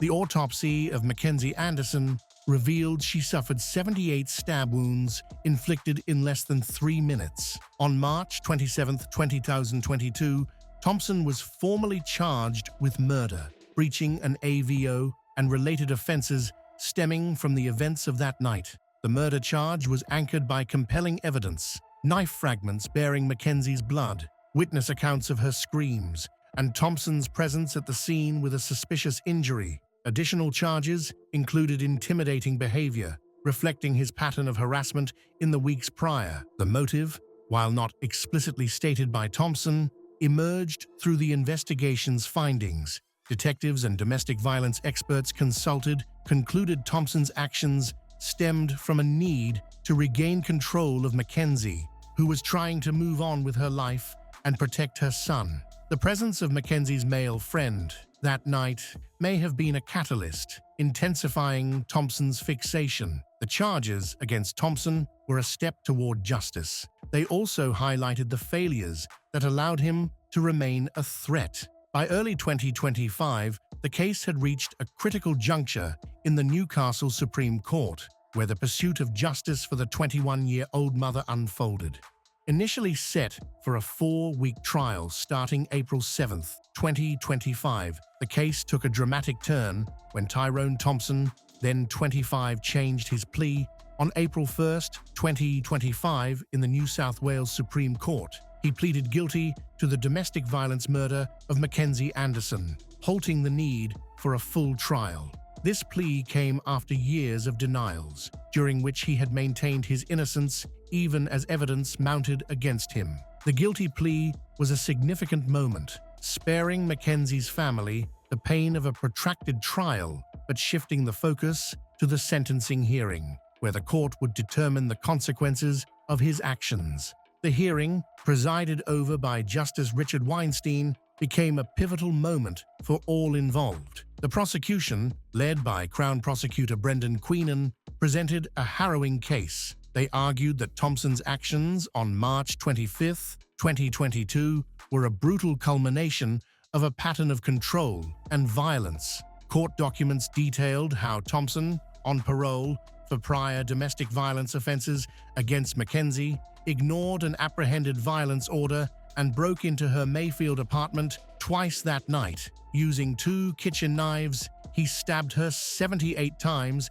in less than 3 minutes, an attack so ferocious that one knife snapped. The prosecution emphasized Mackenzie's vulnerability, noting her repeated attempts to seek safety through advocacy groups and her fear that Thompson would harm her after his release. The defense, representing Thompson, acknowledged the gravity of his actions, but sought leniency by highlighting mitigating factors. They argued that Thompson's mental health issues and challenging background diminished his moral culpability. His legal team submitted that he was not psychotic at the time of the crime, but struggled with emotional instability. which contributed to the escalation. Then, an apology letter from Thompson was tendered, in which he expressed regret, stating, "No words can undo the pain and devastation he caused to someone he genuinely loved." However, the prosecution challenged this, with Queenan noting there is some element of victim blaming. Justice Weinstein, wary of the letter's sincerity, remarked that it offered limited insight into true remorse. On May 1st, 2025, Justice Weinstein delivered the sentence. Thompson was jailed for a maximum of 22 years 6 months, with a non-parole period of 15 years 6 months, making him eligible for parole in 2038. The judge described the attack as a frenzied act of such ferocity that it left Mackenzie's family shattered. Noting their helplessness, despair, and anger, he acknowledged the aggravating factors, including Thompson's prior violence and Mackenzie's fear, but also considered his guilty plea and personal circumstances when setting the term. The sentence sparked immediate outrage from Mackenzie's family, particularly her mother, Tabitha Ackert. Outside the Newcastle Supreme Court, she collapsed in tears, telling reporters that whilst it might be thought of as a good outcome for the courts, they were disgusted that that sentence was what they thought the value of her daughter's life was worth. She called the sentence an insult to women globally and demanded an appeal. On May 14, 2025, the Office of the Director of Public Prosecutions announced it would appeal Thompson's sentence, arguing that it was manifestly inadequate given the severity of the crime. Tabitha welcomed the decision, stating, "This is the first hurdle to getting a sentence that is more in line with community and moral standards." The appeal, set for a 2-hour hearing in the Court of Criminal Appeal on August 8, 2025, aims to increase Thompson's jail time. Prosecutors are citing the need to set a stronger precedent against domestic violence offenders. The case's current status leaves Thompson in prison, awaiting the appeal's outcome. While Mackenzie's family continues their advocacy, the appeal could reshape the sentence, but no verdict can undo the loss. For Mackenzie's son, now in the care of relatives and her loved ones, the fight is as much about honoring her memory as it is about ensuring others don't suffer the same fate. The question lingers: will the legal system deliver a punishment that reflects the true cost of Mackenzie's life, or will it fall short again? A mother of 2 disappeared mysteriously, she sending alarming messages to her family before she vanished. Police began investigating immediately, trying to understand conflicting information. However, the investigation took an unexpected turn, revealing a shocking story that would captivate the nation. Katie Kenyon was born in Burnley, a small town in Britain. She had 2 very close sisters. Even as a child, Katie was known for her kindness and generosity, always willing to help others. Later, she married and had 2 children, a son and a daughter. Sadly, her husband left, and although he occasionally visited the children, Katie raised them on her own. It was difficult, as her job as a social care worker didn't pay much, but Katie always made sure her children had everything they needed. On April 22, 2022, 33-year-old Katie followed her normal morning routine, preparing her children for school and sending them off. Later that day, around noon, Katie's mother received a strange text message from her. Katie stated she needed to get away for a while to clear her head. Her mother immediately tried calling her, but the call went directly to voicemail. The idea that she would abandon everything, especially her children, seemed completely out of character. Katie's mother contacted Katie's sister, Sarah Kenyon Holden. They rushed over to her house and noticed that her car was gone. Using a spare key, they let themselves inside and found all of Katie's belongings right where she'd left them, except for her phone and handbag. It just didn't add up. The idea that Katie had taken off somewhere, leaving behind almost everything she owned, felt completely wrong. Something was off. Soon after, Katie's children arrived home from school and shared something concerning. They had both received odd text messages, supposedly from their mother. In the texts, Katie stated she needed help to become a better mother and instructed them to contact their father to care for them during her absence. Upon reading these messages, Sarah immediately suspected they weren't written by her. Firstly, the tone was unlike Katie's usual way of speaking. More significantly, the word "while" was misspelled in both texts, which was highly unusual for Katie, as she never made such errors. Katie had mentioned Andrew Burfield, Katie's ex-boyfriend of several years, in messages to her children, saying he would care for them if their father couldn't. Sarah contacted Andrew. He told her he hadn't seen Katie since the previous day because he'd been at work. He stated that Katie texted him around 2 p.m. that day, informing him that she was leaving her car, keys, and bank card in his mailbox. Andrew claimed this was to repay the 6,000 British pound she owed him for past anxiety treatment. However, Sarah completely disbelieved Andrew's account. Katie's son then mentioned that Andrew had contacted him on social media. Andrew's message stated that Katie had checked into a clinic and asked him to care for her dog until she returned. This struck Katie's mother and Sarah as odd. While they knew Katie and Andrew had a long, turbulent relationship, they believed it was over. Therefore, it seemed strange that Katie would inform Andrew of her plans while neglecting to tell her own mother or children. So, Sarah and her boyfriend decided to drive over to Andrew's place and investigate. The moment they pulled up, she spotted Katie's car parked outside.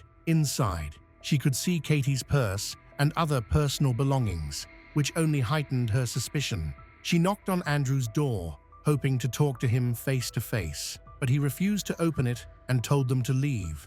The whole thing felt incredibly off. Sarah didn't understand why Andrew seemed so uncooperative. Her boyfriend ended up threatening to kick the door down if he didn't let them in, but Andrew just called the police instead. A few minutes later, officers arrived and spoke with Katie's sister first. She laid everything out, how the family was worried sick, and how they didn't believe for a second that Katie would just vanish without saying a word to anyone.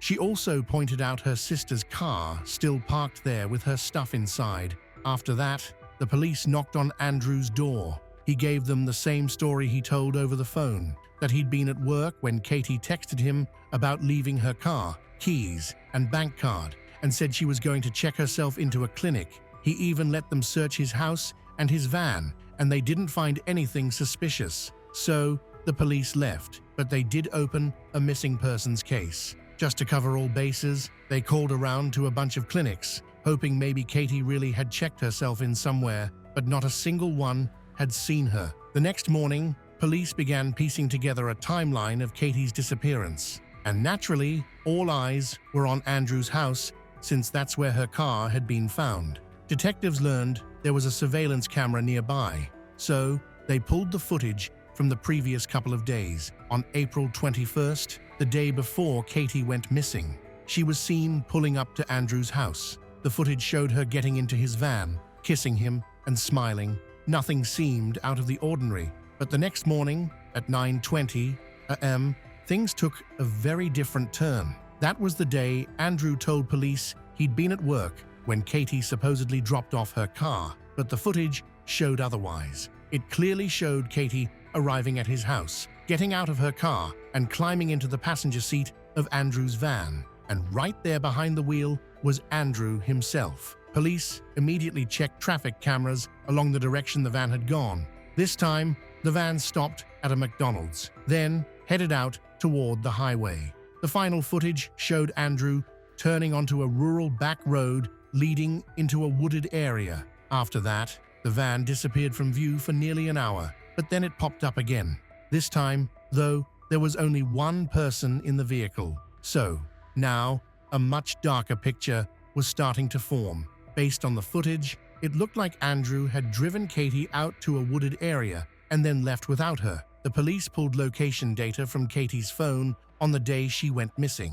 The records showed that her phone disconnected from the tower near her house early that morning, then reconnected near Andrew's home. From there, the phone's path followed the exact route the van had taken. According to the location data, Katie's phone was still in the van as it headed back towards Andrew's place. The problem was Katie was no longer in the van. And then came the final piece. Investigators checked the time those strange messages were sent to Katie's mom and kids, and by that point, Andrew had already returned home alone. But location data clearly showed that those texts were sent from his house. Given that all the evidence directly contradicted Andrew's version of events, police decided to head back to his house. The moment they stepped inside, something felt off. The place was boiling hot. Turns out Andrew had fired up the wood, burning stove, despite the weather being pretty mild outside. Right away, detectives suspected he might have been trying to destroy some evidence, but by the time they got there, all that was left in the stove was ash. Even so, they arrested Andrew and brought him in for questioning. Surprisingly, he didn't seem nervous at all. In fact, he looked completely relaxed and stuck to his original story, claiming Katie had probably checked herself into a clinic to deal with her anxiety. When detectives started pressing for more answers, he shut down completely and said he wouldn't talk without a lawyer. So, once again, they were left with nothing. After the interrogation, police decided to launch a large-scale search operation in the forest, where Katie's phone had last pinged right before Andrew was seen driving back alone. Covering that area, however, wasn't an easy task. They were looking at roughly 25 miles of rugged terrain. Still, they pulled in dozens of officers, requested backup from other agencies, and headed out into the woods. Soon they had helicopters with thermal imaging, drones, specialized equipment, and even a team of divers. Volunteers joined in too. The search quickly became one of the biggest operations their town had ever seen. But even with all that manpower, it still wasn't enough to cover such a huge area. Then, out of nowhere, police got a tip. Someone had seen Andrew's van parked in a specific part of the forest. That changed everything. Now that they had a likely spot, they were able to narrow the search down to a 5-mile radius. As the search teams combed through the forest, detectives brought Andrew in for another round of questioning. This time, they laid out the surveillance footage and other evidence they had gathered. Faced with the facts, Andrew changed his story. He admitted that he and Katie had driven out to the woods, but what he said next left investigators baffled. According to Andrew, the two of them went there to have a picnic. He claimed Katie had a habit of writing down her thoughts in a journal and then burning the pages as a way to let go of things that were bothering her. He insisted that morning had been no different. They had a picnic, lit a small fire. She burned a few pages, and then he drove home. He said he didn't know what happened to Katie after that. Of course, detectives didn't buy Andrew's story, but the problem was they still didn't have any solid leads. The search teams had come up empty, and with no trace of Katie in the woods, investigators shifted their focus to her relationship with Andrew. According to Katie's family, she had met him 3 years earlier. He had 2 kids from a previous marriage, worked in construction, and at first he seemed like a reliable, stable guy. But it didn't take long for her loved ones to notice cracks in the relationship. Andrew had a habit of trying to control Katie, telling her how to act, how to talk, even how to think. He also constantly brought up her anxiety, using it as a way to dismiss anything she said or did that he didn't like. And over time, that pressure only made her anxiety worse. Eventually, Andrew offered to pay for her treatment, and Katie agreed. But as time went on, things just kept getting worse. The fights became more frequent, more intense. Eventually, the relationship fell apart. For Katie, breaking up felt like a weight off her shoulders, but for Andrew, it was something he just couldn't accept. Not long after they split, Katie discovered someone had slashed the tires on her car. She was certain it was Andrew, but she never reported it to the police. A few months before, Katie went missing. She got a letter from the court saying she owed Andrew £4,000 British, the amount he'd spent on her treatment. Katie was already struggling to cover basic expenses for her and her kids. She had no idea how she'd come up with that kind of money. Over time, late fees piled on, and the debt grew to £6,000 British. The whole situation sent her anxiety through the roof. She was terrified she'd lose her home, the only stable place her kids had. But more than anything, she was afraid of Andrew. In one message to her mom, Katie said she was scared of him and genuinely believed he might hurt her. Still, just a month before she disappeared, Andrew reached out to her. He told her he regretted ever taking her to court. He promised to drop the case and even said he'd pay all the extra fees that had built up since the ruling. Andrew apologized for his anger, told her he wanted to change, and eventually Katie forgave him. Despite everything, they got back together. Still, detectives found something even more disturbing. Just one day after Andrew promised to fix everything with the court, he actually called the debt collectors and told them to go harder on Katie. He wanted them to push her even more. Investigators believe this was all part of his plan to increase the pressure on her, making her even more dependent on him. Katie, of course, had no idea this was happening because Andrew kept telling her he was working on canceling the whole thing. This gave detectives an even darker picture of the situation. All the evidence pointed to one conclusion: Andrew was a skilled manipulator and a compulsive liar who would do anything to get his way. Soon, detectives received further confirmation of this theory. People who knew him corroborated this, telling investigators that Andrew had a knack for getting inside people's heads and controlling them, something he had been doing for years, even with those closest to him. Despite all this, police still had no clue where Katie was. The search dragged on, day after day, without a trace. But then, finally, investigators caught a break. A local man came forward with a strange story. He said that the morning after Katie went missing, Andrew randomly showed up at his house. They were strangers, but Andrew approached him and asked a bizarre question. "Do you know when your bins were last emptied?" This immediately raised red flags. Officers rushed to the man's property and discovered that the trash bins hadn't been collected in several days. They started digging through the garbage, and inside one of the bags, they found something: chilling sandals stained with blood. A DNA test confirmed the blood was Katie's. At that point, detectives were certain of one thing: Katie was dead, and Andrew was officially charged with her murder. But a huge problem remained. They had no idea where her body was. Shortly after being formally charged, Andrew told detectives he wanted to talk. He changed his story yet again. This time, Andrew claimed he and Katie had gone to the woods that morning for a picnic.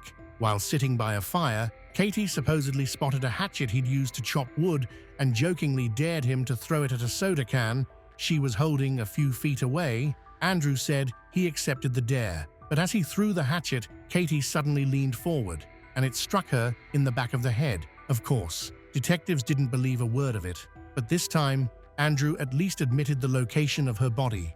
He claimed that when Katie collapsed and died, he panicked. There was no cell service in that part of the forest, and he said he didn't have the strength to carry her back to the van.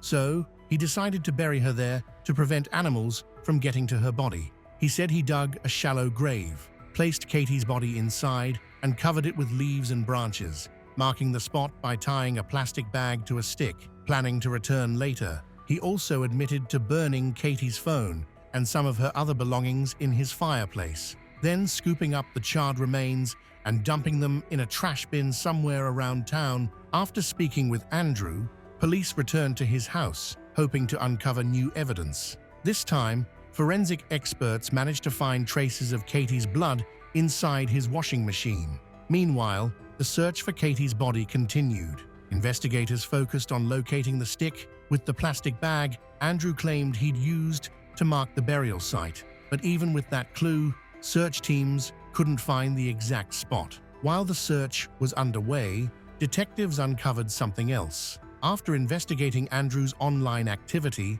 they found that he'd been communicating with numerous women on various dating sites, flirting with practically anyone who responded. He'd even been seeing at least one woman in person. According to their conversations, Andrew had told her he owned multiple properties across the country.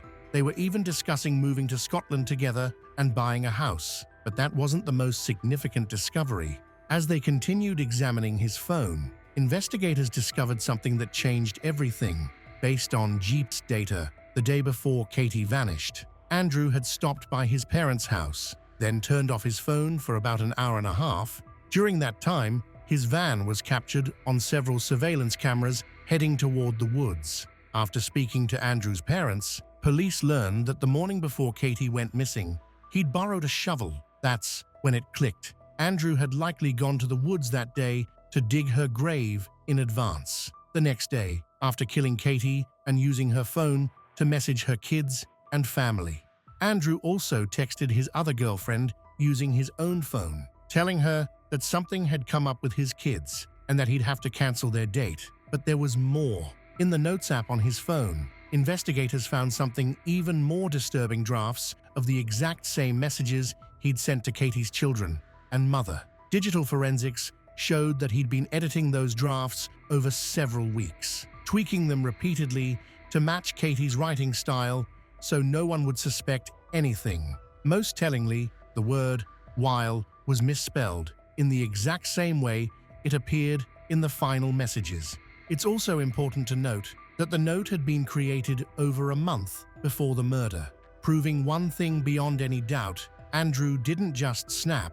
He'd been planning this for weeks, perhaps even longer, carefully laying the groundwork for something he knew he was going to do. When police confronted Andrew with the evidence that he'd been in the woods the day before the murder, he claimed he had only gone there to walk his dog, not to dig a grave. Soon after, search teams finally found the stick and the plastic bag Andrew had mentioned, but there was no grave anywhere nearby. They scoured the area inch by inch, but came up empty-handed. On April 29th, the detectives brought Andrew out to the woods and asked him to show them exactly where he had buried Katie. Once they arrived, Andrew pointed to a specific patch of ground. The ground looked completely undisturbed, flat, smooth, and totally natural. There were no signs of digging, no shifted soil, nothing out of place. It had been concealed so well that officers later admitted they would never have found it without Andrew's help. As soon as the forensic team began digging, they found Katie. But what they uncovered next was unexpected. Andrew had somehow managed to bury her beneath a web of tree roots growing deep underground. Later, a geology expert explained the complexity of the grave. According to him, it would have taken hours to dig something like that, meaning Andrew had clearly come back more than once. The expert also pointed out that Andrew had separated the soil by layers, then buried them back in the correct order, which explained why the grave looked so untouched. That level of planning was chilling. Katie's body was handed over to forensic examiners. Immediately, Andrew's story about the Coke can and the axe throw fell apart.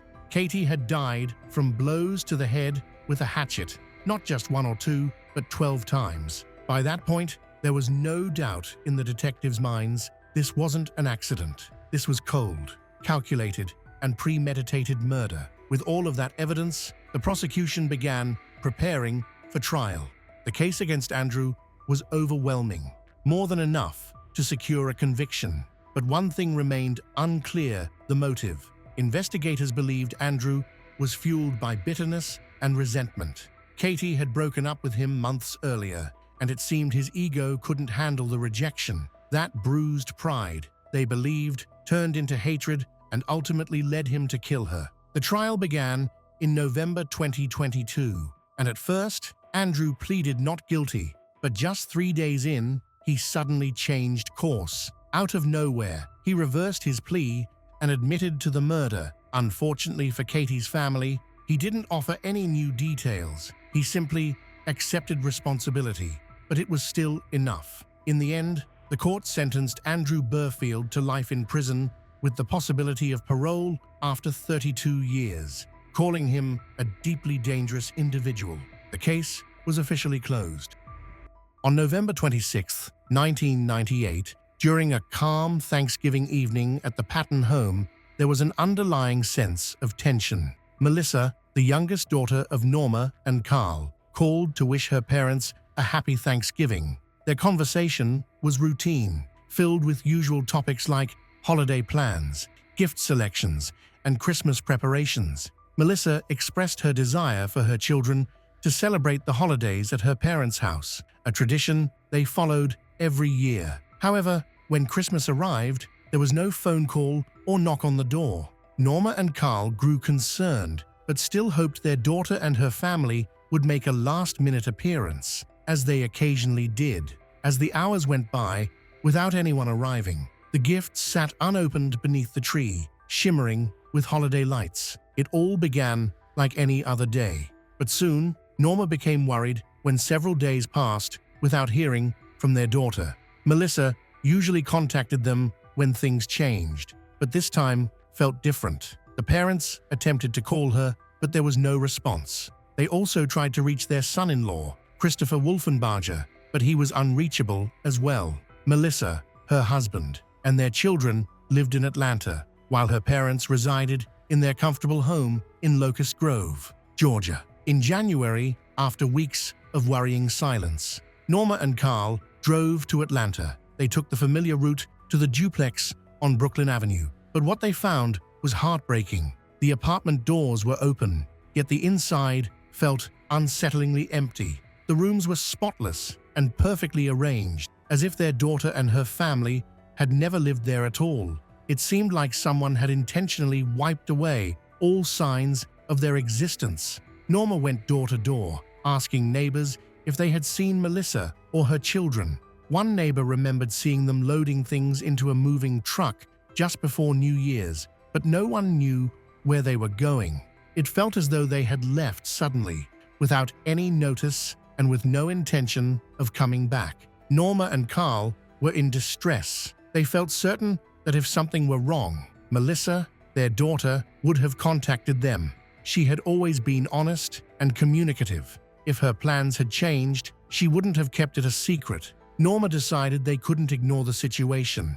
If Melissa and her family had left, someone must know what happened. They reached out to the glass manufacturing company where their son-in-law, Christopher, worked. The management confirmed that Christopher was employed there as a truck driver but had recently been let go due to an accident involving one of the company vehicles. When they inquired about Christopher's future plans, the management had no information. He had simply disappeared along with his family. Time went by without any updates. In January and February, Norma kept trying to contact Melissa, but each day brought only more disappointment. Her birthday in February was particularly hard.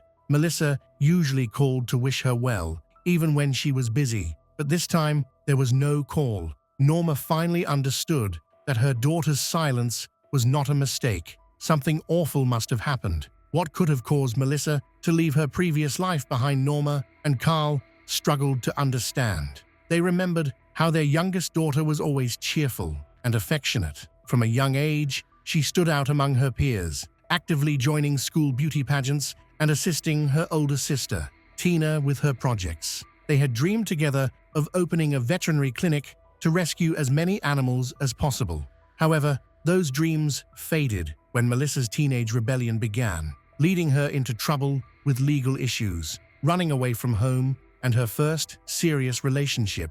Christopher became her sole support during those challenging times when she felt caught between her parents' rules and her desire to discover herself. Marriage brought changes to her life, making it seem like everything was finally falling into place. She moved to the city with Christopher, had children, and their life looked happy. However, her parents sensed something was wrong beneath the surface. They felt a deep unease. In January 1999, standing in the empty apartment on Brooklyn Avenue, their concerns became real. They were overwhelmed with questions. What had happened to their daughter and her family? Why were all leads fruitless? Why did their search for answers continually hit dead ends? Why hadn't any of the neighbors seen Melissa since New Year's? What happened to her children? These small details took on a dark significance, suggesting something much more troubling was going on. Leaving the situation unresolved felt like a betrayal. So Norma continued her search for information,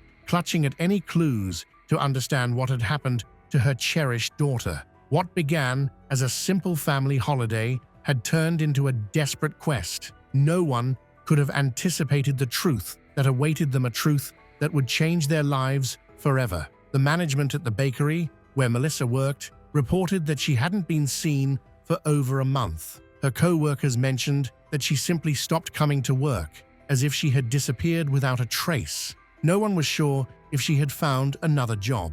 They explained that one day she just didn't show up for her shift and didn't provide any notice. Some co-workers even went to her home, but it was futile. Neighbors simply shrugged and said the family had moved away, but no one knew their new location. As time went on, Carl and Norma grew increasingly anxious as there was still no news from Melissa. They were worried sick, praying for their daughter's safe return. With each month that passed, their hope dimmed, but they held on to it tightly as if it were their only lifeline. They struggled to understand why Melissa hadn't reached out, since she had always maintained a close connection with them, even during her difficult teenage years. It felt like they were trapped in a nightmare. By January 2000, the Patton family was becoming increasingly worried. Norma reported Melissa missing to the police, prompting an investigation. Detectives quickly found Melissa's husband, Christopher, who had also been out of touch. He eventually returned, but Melissa and the children were still missing. Christopher stated that Melissa had left voluntarily, pursuing her dream of a new life in California. However, Norma and Carl knew their daughter well. They were convinced she would never simply vanish without any explanation. Although the parents were convinced that Christopher was concealing information, the police found no reason to take further action.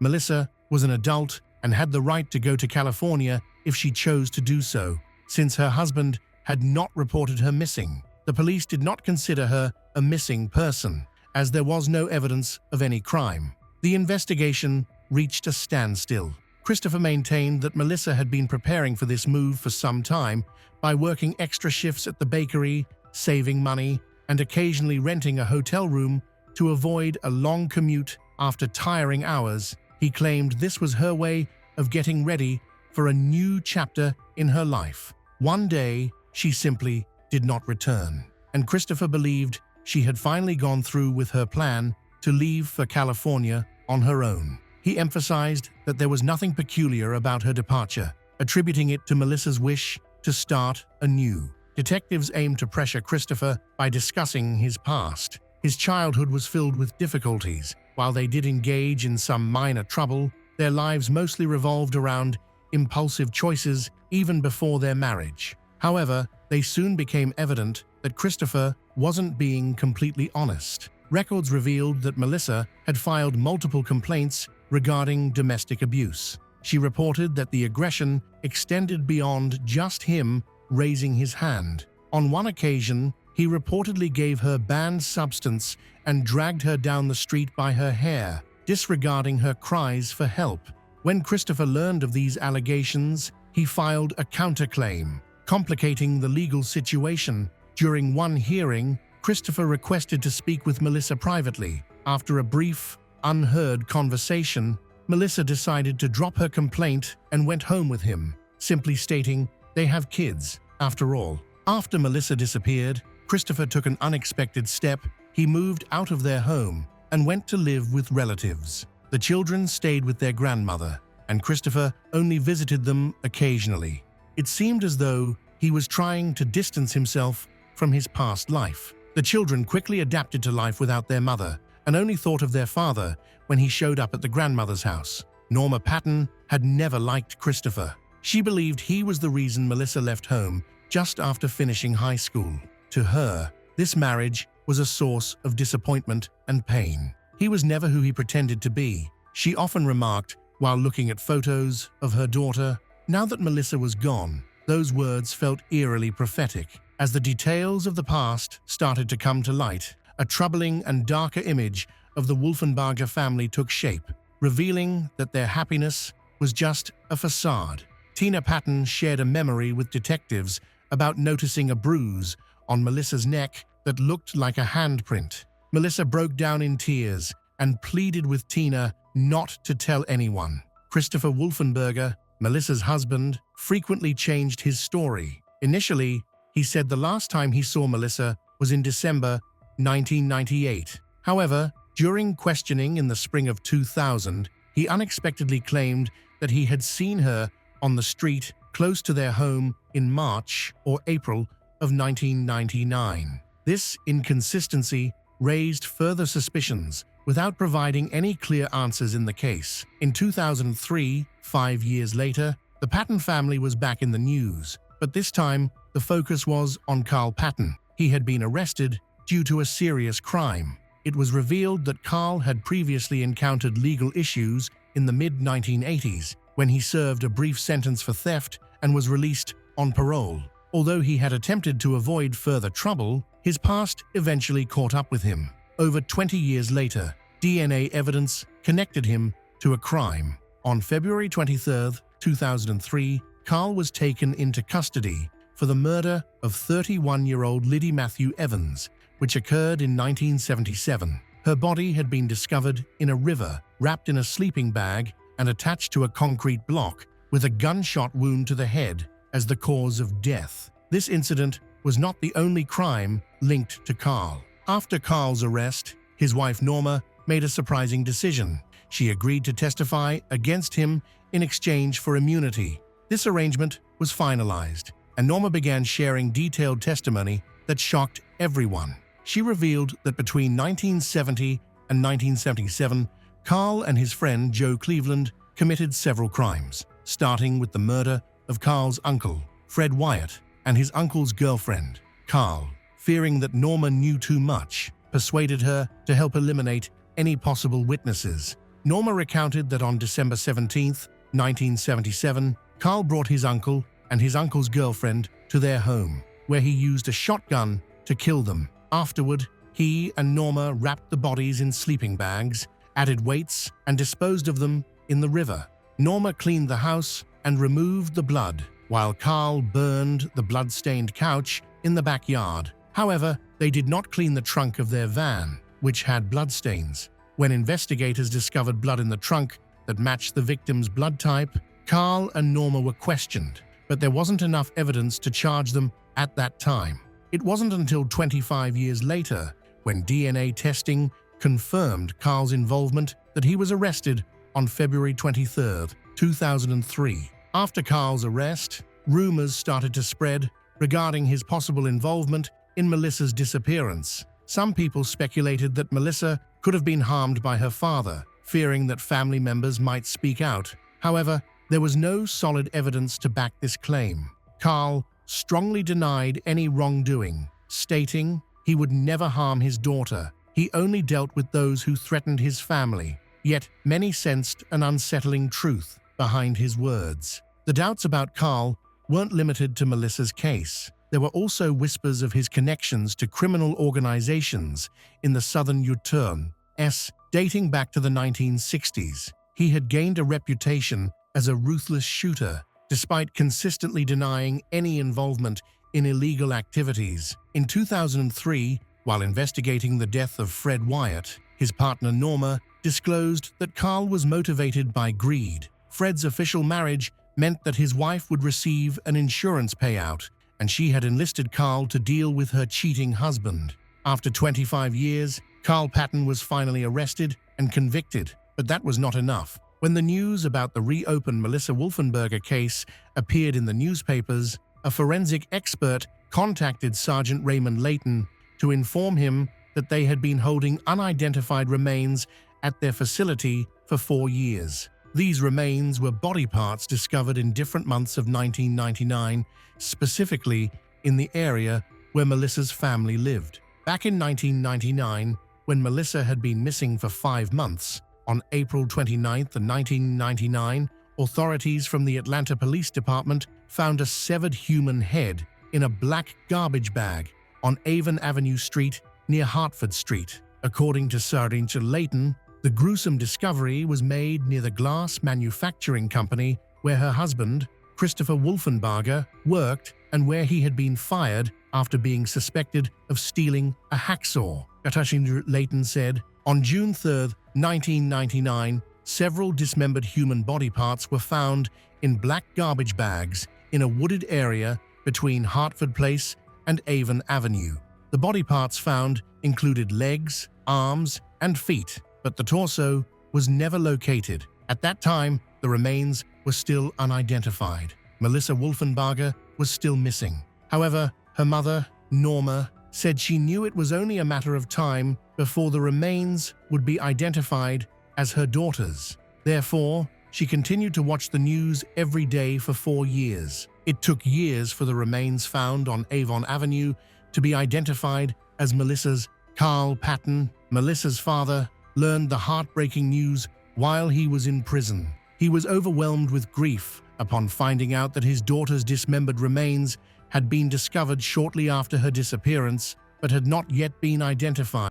The most devastating part for him was that DNA testing, which could have clarified what happened to Melissa, was not done until almost 4 years after his arrest. This delay resulted in lost time and crucial evidence that could have helped solve the case much earlier. Forensic analysis showed that Melissa's neck had been cut with a saw, and her skull had been bleached. This led experts to initially think the remains were male. The bleach also hindered the ability to tell if the injuries happened before or after her death. Her head and limbs were placed in trash bags and discarded along busy roads, complicating efforts to track the suspect's vehicle. The exact time and cause of death are still unknown, as her torso was never located. Christopher was questioned again after his wife's identity was confirmed. He told investigators that he had been cooperative from the beginning and provided all the information he had years ago. He claimed he had no reason to hurt Melissa, noting that there was no life insurance, no assets, and no debts involved. Christopher pointed out that he would never have left her remains near his workplace, as it would only raise suspicion. He even spoke to reporters, expressing his belief that Melissa had changed her name and started a new life elsewhere, and he hoped she would return one day, especially for their children's sake. This is why he never reported her missing. Tina, Melissa's older sister, felt the loss more than anyone else. For her, it wasn't just an open case, it was a continuous source of anguish. She often had nightmares in which Melissa cried out for help, but Tina was unable to save her. Meanwhile, Carl, who was in prison, transformed as well. He yearned for justice for his daughter, but felt powerless. For the first time, he genuinely understood the suffering experienced by the families of his own victims. The most surprising part of this story is that Carl, a convicted criminal, dedicated his last years to seeking justice for his daughter Melissa. Although he clearly loved her, her death remained unsolved. Her remains had been discovered, but no one had been arrested or charged. In 2017, Norma Patton reached out again, this time contacting Cheryl McCollum, an investigator who specializes in cold cases. Cheryl, known for her true crime podcasts and shows, first met Norma at a formal dinner. That evening, Norma approached her and immediately said her daughter was decapitated and she needed Cheryl help. This marked the start of a new investigation. Cheryl recognized that the case would be challenging, so she advised Norma to review all the evidence again. She arranged a new search of the wooded area where the bags containing the remains were discovered years earlier, hoping to find even a small clue to help solve the mystery. However, their efforts had not yielded any results so far. Norma remained determined and believed that the truth about her daughter's death would eventually emerge. Meanwhile, Cheryl persisted in her investigation of the Melissa Wolfenberger case, searching for that one crucial detail that could uncover the entire story. When investigator Cheryl started her work, she could not have anticipated the many hidden details she would uncover. Right from the beginning, she began exchanging letters with Carl Patton, Melissa's father. In these letters, Carl shared his memories and his suspicions about who was responsible for his daughter's disappearance. He repeatedly pointed to her husband, Christopher Wolfenberger. Carl was clear in his feelings about his son-in-law. He believed Christopher had negatively impacted his daughter's life from the very start of their relationship. Melissa used to be a happy and vibrant person, but everything changed when Christopher came into her life. Carl believes that Christopher influenced her to sneak out of the house at night to meet him, taught her how to steal, and even attempted to steal Carl's car twice in order to run away to California with Christopher. After Melissa became pregnant and had their daughter, Christopher's control over her intensified.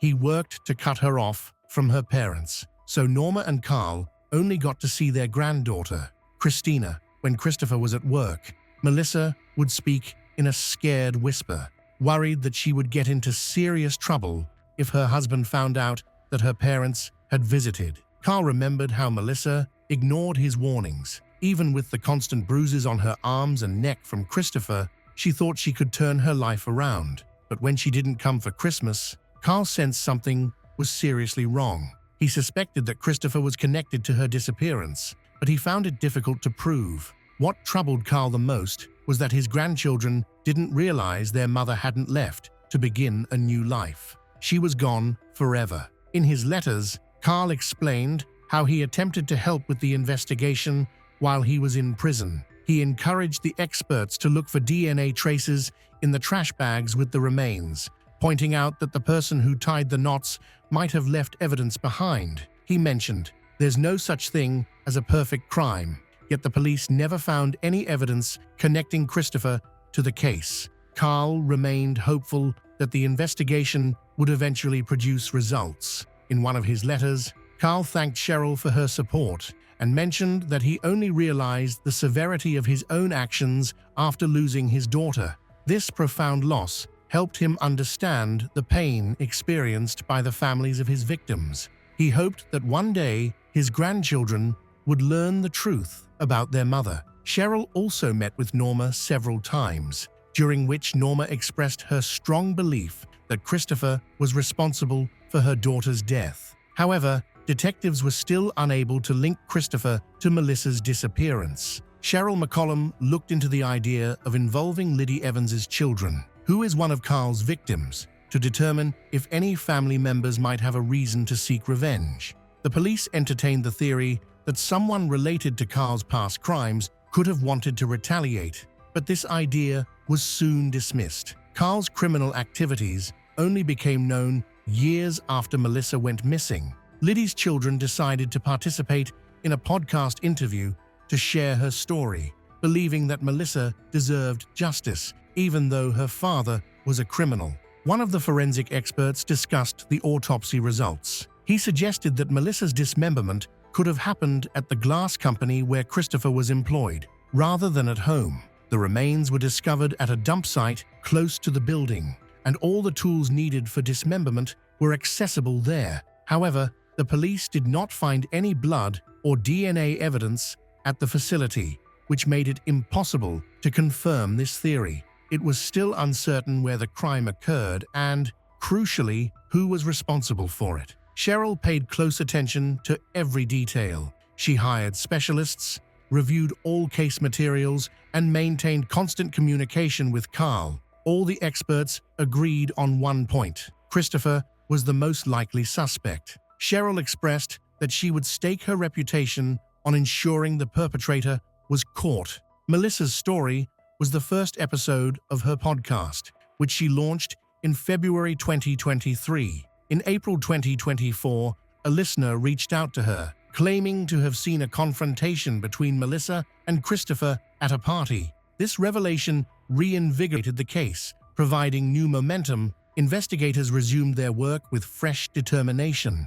In early August, after over 20 years of uncertainty, Christopher Wolfenbarger was arrested on suspicion of a serious crime. Detectives revisited old leads, re-interviewed witnesses, and utilized new technology to gather information. When officers arrived at his home, he attempted to hide behind a dryer, which one officer noted was not typical behavior for an innocent person.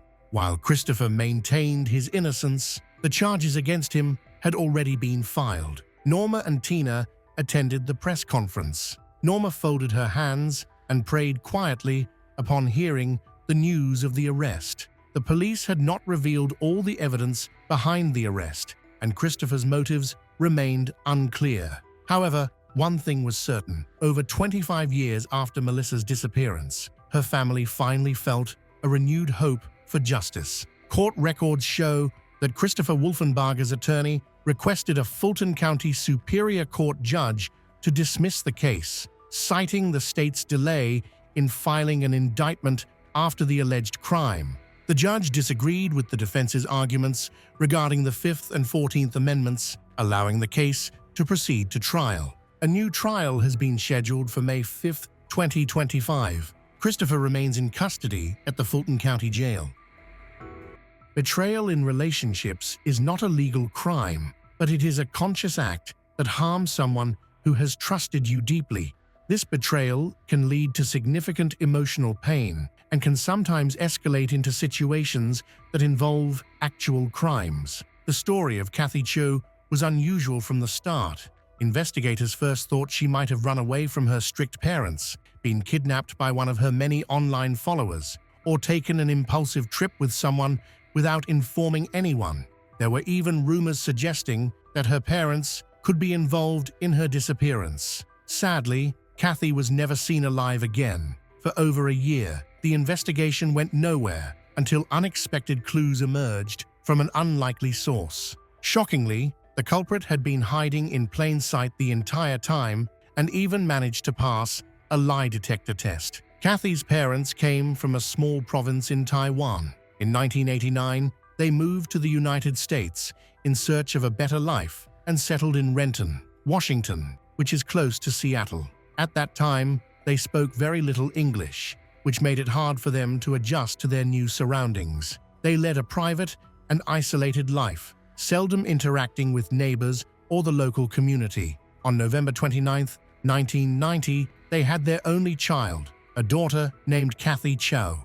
Unlike her parents, who found it challenging to connect with others, Kathy was a cheerful, outgoing, and lively young woman. She had a natural ability to make friends, but her upbringing was strict, influenced by her parents' cultural values and traditions. Kathy was not allowed to invite friends over and had to report where she was, with whom at all times. As she got older, the restrictive environment at home became more challenging for her. Even though Kathy followed her parents' rules, she often felt constrained and isolated.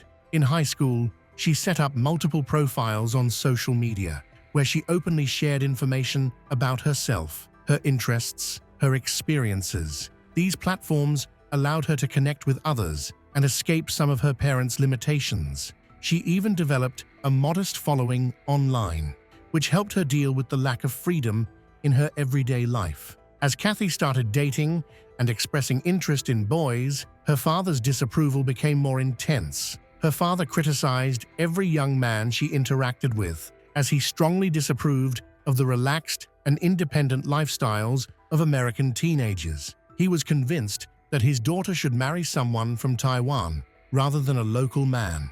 He frequently shared his growing disappointment with life in America with his wife, expressing regrets about immigrating and often mentioning his wish to return to their homeland. In the fall of 2009, 18-year-old Kathy Cho was in her senior year of high school when she started dating Ezekiel James Watkins, who was 2.5 years older than her. They had known each other since their teenage years. As Ezekiel also attended Renton High School, their relationship lasted only a couple of months, and during that time, Ezekiel never visited Kathy's home. Instead, they met in neutral locations or spent time at Ezekiel's apartment, which he shared with a friend. This was because Kathy's father, Mr. Chu, strongly disapproved of Ezekiel due to his unconventional appearance and bold behavior. Ezekiel was a musician and a popular figure, known for frequently changing girlfriends. Kathy was thrilled when he showed interest in her and was so determined to continue seeing him that she sometimes lied to her father and defied her parents' wishes to sneak out for dates with Ezekiel. After the new year, Kathy's relationship with Ezekiel ended just as quickly as it had begun. Ezekiel lost interest in her and soon started dating other young women, one of whom was Kathy's classmates. This situation deeply hurt Kathy. Whether it was intentional or not, she had truly loved Ezekiel. He was her first serious boyfriend. Their relationship felt special and full of promise. Kathy was determined to win him back. Initially, those close to Kathy and Ezekiel believed they had separated amicably and remained friends. Kathy soon began dating other young men, probably to demonstrate to herself, others, and especially Ezekiel, that she was still attractive. Unfortunately, this unconventional method combined with her frantic efforts to rekindle her relationship with Ezekiel, ultimately resulted in a tragedy. On April 19, 2010, Kathy's parents reported their daughter missing to the local police. The night before, Kathy had gone out with friends, taking only her phone, and failed to come home. Her parents expected her back by 8:30 p.m., but when she didn't return, her father called her.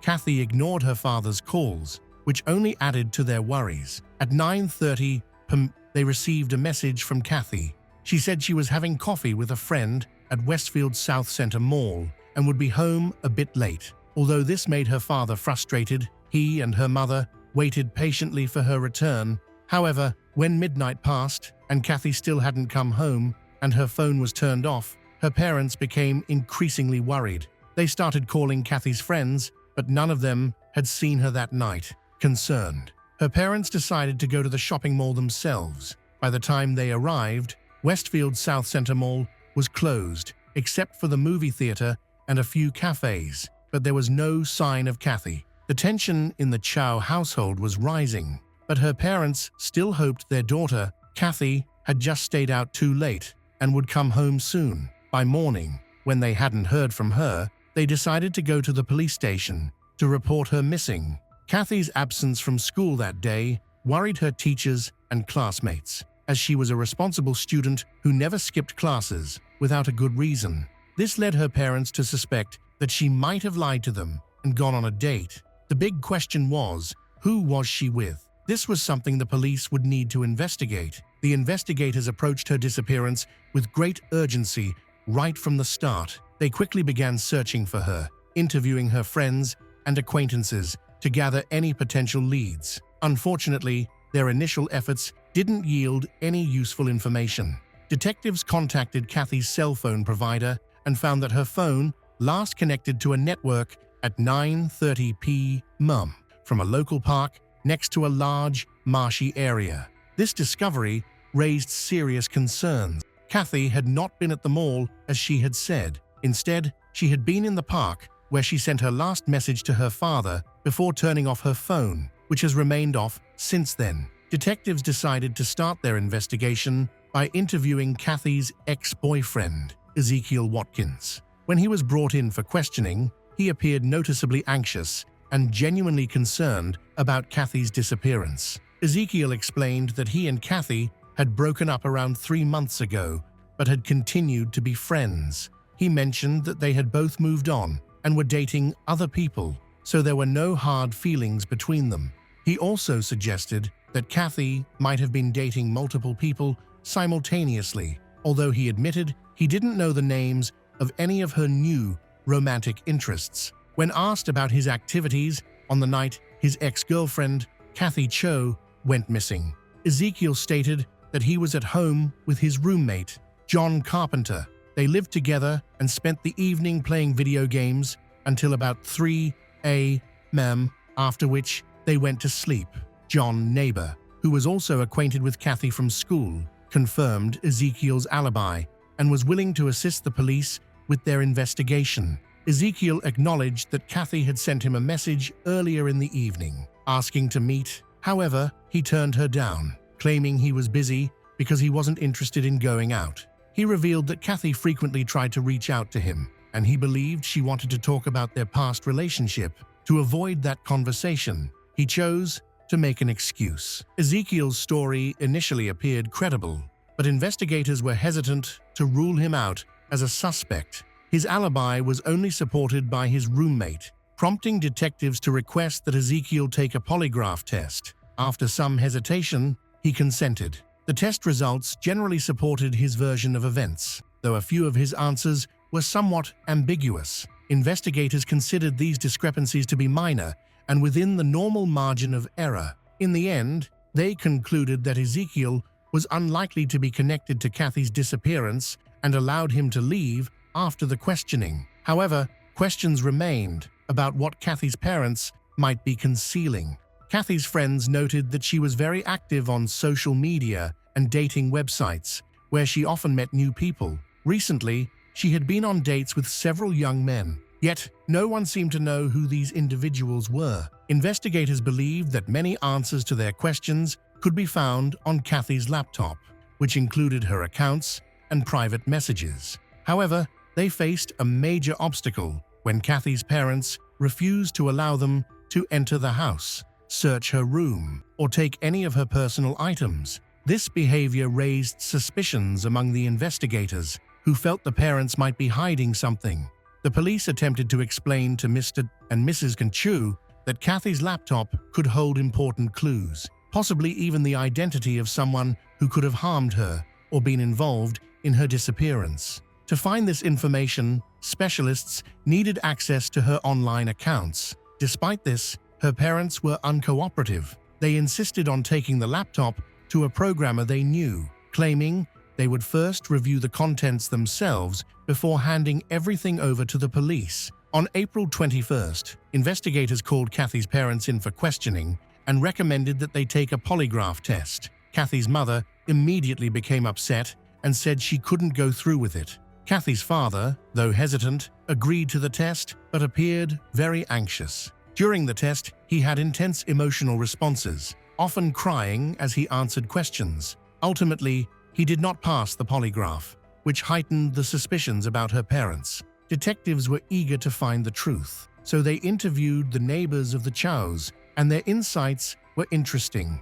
The neighbors reported that Chus had moved into the house in 1989 after immigrating to the United States, but over the 20 years since, they had not formed any close relationships. The Cho family was known for being reclusive. They rarely socialized, never invited anyone to their home, avoided visiting others. Even Kathy's friends had never been allowed inside. The Chus were not considered rude. They simply preferred to maintain their privacy. They were very protective of Kathy's reputation and were cautious about her friends and social activities. This concern, investigators believed, explained their reluctance to hand over the laptop. They wanted to understand what their daughter had been involved in first. The reason they failed the polygraph test was quite straightforward. She had been missing for 3 days, so her parents were extremely emotional, filled with worry, fear, and grief. The investigator realized that their mental and emotional state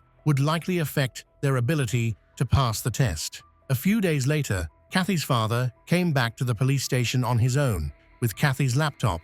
This time, he agreed to take another polygraph test, and the results indicated that he was telling the truth, clearing him of any involvement in his daughter's disappearance. Kathy's parents were worried about her admirers, fearing that her laptop might contain private photos or videos that could damage her reputation. They wanted to keep everything private. Fortunately, nothing concerning was found. However, investigators learned that Kathy had been chatting online with 8 different young men and had gone on at least a couple of dates with each of them.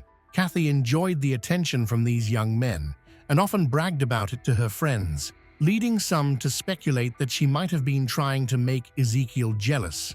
Regardless of her reasons, the police had to investigate all of these young men for any connection to Kathy's disappearance. Thanks to her message history, the police were able to gather their names, phone numbers, and the dates and locations of Kathy's meetings with them. In the following days, detectives successfully located all 8 individuals and brought them in for questioning. The youngest was 17 and the oldest was 24. Kathy had met each of them online, and they did not know one another prior to this. She had reached out to them and arranged the meetings, but it was evident that she had not formed a serious relationship with any of them. However, investigators were considering whether one of them might have developed intense feelings for Kathy, potentially leading to possessiveness or jealousy. 5 of the young men provided strong, confirmed alibis for the night Kathy went missing. 2 were out of town. 1 was working an overnight shift. Another was in the hospital recovering from a car accident, and 1 spent the entire night at a bar with friends, which was verified by security camera footage. The last 3, who lacked solid alibis, voluntarily took polygraph tests and were cleared of any suspicion regarding Kathy's disappearance, leading the investigation to a standstill. For several weeks, search teams thoroughly explored the marshy area behind the park where Kathy's phone signal was last detected. Despite their extensive efforts, they found no evidence of her. Investigators also struggled to find witnesses who might have seen Kathy in the park that evening. Flyers featuring Kathy's photo were distributed across the city, and social media groups were created where friends and acquaintances exchanged information, theories about her disappearance. News outlets covered the case, urging anyone with relevant information to come forward. The police received hundreds of tips from people claiming to have seen Kathy the night she disappeared or later in various parts of the city. Unfortunately, every lead turned out to be a false alarm, as these sightings involved different young women who resembled her, often of Asian descent. The investigation quickly hit a dead end, with no new evidence, leads, or witnesses to pursue, and progress came to a standstill. By this time, most people believed that Kathy was no longer alive. However, the questions about what happened to her and who was responsible still existed. There was a lingering fear that a dangerous individual remained at large, posing a potential threat to others. In the summer of 2011, police received a call from Giovanni Candelario, who claimed to have crucial information about Kathy's disappearance. Giovanni was a friend of John Carpenter, the roommate of Ezekiel Watkins. He had been temporarily living in their apartment since April of the previous year due to a fight with his girlfriend, but he had not been mentioned in the investigation and had never been questioned by the police. Giovanni stated that he knew Kathy through mutual friends, although they were not very close. He informed the police that on the night Kathy disappeared, April 18, 2010, Ezekiel did not come home at 8 p.m., as he had previously said. Instead, Giovanni remembered Ezekiel arriving closer to midnight and asked to borrow a shovel to bury a duck. At that time, Giovanni was playing a video game but noticed that Ezekiel was covered in mud. When Giovanni inquired about it, Ezekiel explained that he had been riding his bike off-road, fell into a puddle, and got dirty. Shortly after this, Ezekiel asked John Carpenter to go outside with him. Giovanni wasn't sure how long they were gone because he had fallen asleep. When detectives questioned Giovanni about why he hadn't come forward earlier, he explained that he hadn't considered the detail important at the time. Since Ezekiel was quickly cleared as a suspect, Giovanni also was never prompted to give a statement. Candelario said he did not suspect anything at the time. However, in the following months, he noticed a significant change in Watkins's demeanor and began to question the incident. Initially, investigators doubted Giovanni's story. They thought he might have had a conflict with Ezekiel and was seeking revenge. However, they needed to confirm his claims, so detectives brought John Carpenter in for further questioning. A startling confession emerged. At first, Carpenter maintained the same story he had told a year ago, but when detectives presented him with Giovanni's testimony, his attitude noticeably shifted. He paused and questioned, "What kind of sentence will I get for concealing a crime? Is there a way to lessen it if I cooperate?" Understanding the seriousness of his predicament, Carpenter made a deal with the police. In return for a lighter sentence, he promised to provide all the information he had and to disclose the location of Kathy's remains. Carpenter tried hard to downplay his involvement in the events, maintaining that he never intended to lie to the investigators. He explained that he chose to stay silent out of fear that Ezekiel might hurt him as well. Carpenter stated that Ezekiel came home around midnight that night, covered in mud. He also remembered noticing a recent cut near Ezekiel's ear, which had been overlooked during the investigation because Ezekiel had a beard back then. Ezekiel Watkins confided in his roommate, John Carpenter, about a shocking incident that could change everything. He asked John for help and requested a small shovel from the trunk of his car. The two then made their way to a marshy area behind the park, walking through about 50 yards of thick underbrush. They stopped near the body of Katie Chu. Ezekiel explained that her death was accidental and that he was only acting in self-defense. He pleaded with John to help him conceal the body. Together, they dragged Katie's body further into the dense thicket, covering several more yards until it became nearly impossible to move. There, they dug a shallow grave, placed her inside, and covered her with dirt, branches, Even a year later, John could show investigators the exact burial location by using a large fallen tree as a reference point.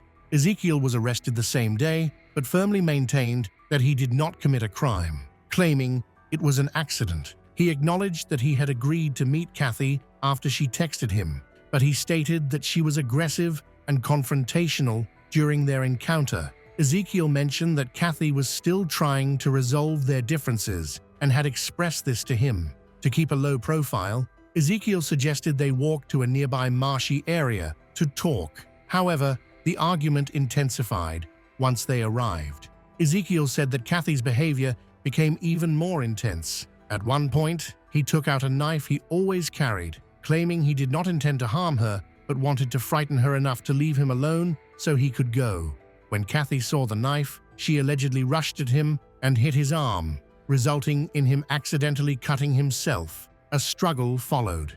Ezekiel claimed he didn't know how the knife ended up in Kathy's neck. When he realized she was no longer breathing, he panicked. Instead of calling for help, he went home and asked John for help without fully explaining the situation. Although shocked, John agreed to help him hide the body. Together, they created a false story and stuck to it. Giovanni Candelario was staying in their apartment without anyone's knowledge, so he was not questioned by the police during the early investigation.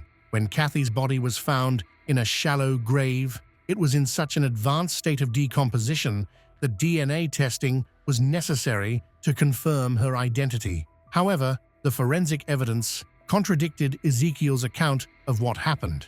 The medical examiner found more than a dozen knife wounds on Kathy, including a fatal cut to her throat, which was likely the cause of her death. This was clearly not an accident. It was a brutal and deliberate act. Despite the substantial evidence against him, Ezekiel maintained his innocence, claiming it was self-defense and that Kathy was accidentally hurt during their struggle. Investigators also discovered that the last message sent from Kathy's phone to her father was actually written and sent by Ezekiel, indicating he was trying to delay the discovery of her disappearance. During the trial, Ezekiel admitted that Kathy had been stalking him and trying to interfere with his new relationship.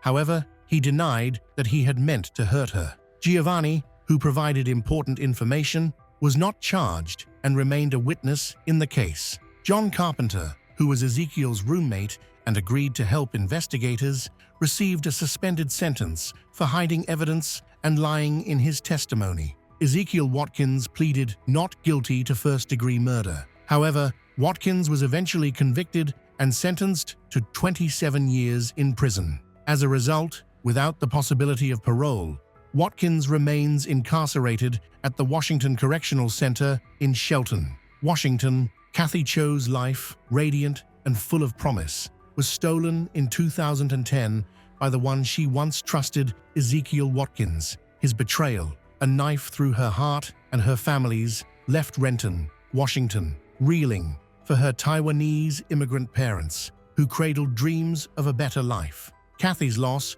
was a wound deepened by their silent isolation. Her social media posts, a cry for freedom, led investigators to her killer but revealed the perils of her digital world. Renton's community, united in grief, lit candles at vigils and plastered her smile on flyers, refusing to let her fade. Giovanni Candelario's courage unveiled the truth, securing Ezekiel's 27-year sentence. Kathy's spirit endures in Renton High's quiet memorials and new safety lessons, whispering to us all, cherish those who shine, guard their trust, and hold fast to hope in the face of heartbreak. Harold entered the house with a friendly smile, listened to concerns, provided an injection, and then left. A few hours later, the patient would die. No one imagined that this calm, tidy doctor wearing glasses was secretly waging a personal war against life. He appeared trustworthy, a caring figure, and a support for the elderly in a British suburb. However, he was actually the deadliest serial killer in British history, using his medical profession as a cover for the cold-blooded murder of hundreds of innocent people. Harold Frederick Shipman was born on January 14, 1946, in a working-class neighborhood of Nottingham. His family represented the typical post-war British household. His father was a truck dispatcher, and his mother was a homemaker. However, it was his mother, Vera Shipman, who greatly influenced his life. She was strict and intensely religious, and Harold was her favorite child, receiving much more attention than his siblings. This close relationship with his mother significantly shaped his personality, fostering his need for control and a sense of being special. When Harold turned 17, his mother became seriously ill with lung cancer. He watched her health decline day by day. Harold was by her side, helping out by bringing food, running errands, and holding her hand. He witnessed a once strong, commanding woman become a frail version of herself. One particular moment stayed with him, when the doctor gave his mother a morphine injection. Within minutes, she fell asleep, never woke up. That image stuck in Harold's mind. The doctor, with just one injection, ended her suffering, held complete control over her life. Harold began to associate medicine and morphine with a dangerous kind of power. Death of his mother marked a crucial change in Harold's life. The next year, he started medical school in Leeds. Although he was intelligent, hard-working, he was also shy and chose not to socialize much. His motivation for studying medicine was not driven by a love for biology or a desire to help others. Instead, he sought a profession where he could manage pain, death, and control over lives, a field where people would admire him, much like how his mother admired her doctor. In 1970, he graduated and obtained his medical license. He was young, polite, reserved, and highly disciplined. This was the Harold Shipman who appeared at clinics and hospitals. He wore glasses, maintained a neat appearance, spoke to patients in a calm yet confident manner. While many of his colleagues viewed him as unexciting but dependable, inside him, a troubling idea was developing, one that would eventually turn into a dangerous obsession. Early in his career, he worked at Pontefract General Infirmary and later at a hospital in Todmorden. It was at this location that his troubling behavior first appeared. He was discovered forging prescriptions for morphine, and with an unusually large supply of painkillers, much more than would be required for a large ward. As a result, he was arrested, confessed to his crimes, and received a suspended sentence. Despite this, he continued to practice medicine. The system allowed him a second chance, which he exploited to carry out a series of heinous acts in secret. After receiving a suspended sentence for forging prescriptions, Harold was eager to make a fresh start. In 1977, he relocated to Hyde, a small town in Greater Manchester, where he joined the Donnybrook medical practice. There, he began to shape himself into the ideal family doctor, one who patients could rely on for all aspects of their health, including pain management and end-of-life care. Patients adored Dr. Shipman. He was always polite, attentive, and respectful of their time. Elderly women in particular felt a strong connection to him. He listened carefully, didn't rush them, and never pressured them into unnecessary treatments. He made it a point to visit patients at their homes, especially those unable to travel to the clinic. These home visits became a hallmark of his practice. He would arrive, administer an injection, and then be on his way. Shortly after his visits, however, many of these patients would pass away. To the police and death registrars, he seemed like an ideal doctor. He completed death certificates himself, citing causes such as old age or heart failure, and frequently sent bodies to the crematorium without conducting autopsies. His reputation was so strong that no one doubted his records. If he declared a death to be natural, it was accepted without hesitation. People failed to notice that the death rate among his patients was significantly higher than that of his peers in the region. If they did notice, they attributed it to coincidence or characteristics of his patient group. He was punctual, detail-oriented, and excessively meticulous. He lived with his wife, Primrose, and their 4 children, following a rigid daily schedule similar to a military routine. Each night, he recorded new cases of death in his medical logs. There was no emotion involved. Everything was exact and clinical, resembling an accounting report. His method of killing was straightforward. He would visit elderly patients, primarily those living alone, and administer an intravenous injection. Most of the time, this involved a lethal dose of morphine or another potent opioid delivered quickly. The patient would lose consciousness and die within 15 minutes. Shipman would then calmly conclude his visit, leave the house, and fill out the necessary paperwork. Time of death, symptoms, no witnesses. Everything was meticulously managed. His actions lacked rage or chaos. They resembled a ritual. He didn't merely kill, he carefully orchestrated each event. He determined who would live and who would die. This might have been his warped way of dealing with his mother's death, possibly viewing himself as a savior from pain. Later, psychologists suggested that he felt a sense of godlike power from it. He took on the roles of judge and executioner. Over time, he became so confident that he stopped concealing his unusual actions. Sometimes, patients died one after another in the same day, all attended by the same doctor, with the same natural cause, and no one suspected anything. Starting in the late 1980s, the death rate among Harold Shipman's elderly patients began to increase, but no one recognized the serious pattern. The victims were primarily women, over 70, often widows who lived alone, but they were not always weak. Most were still vibrant and active. They died suddenly, without apparent suffering or signs of struggle. He was never rushed. He would visit a patient's home, administer an injection, wait a bit while observing their breathing slow, and only then would he look into their lifeless eyes, stand up, remove his gloves, adjust his tie, and leave. Relatives would learn of the death afterward, and when they received the medical report indicating a natural cause, there was no reason or legal basis to call for an investigation.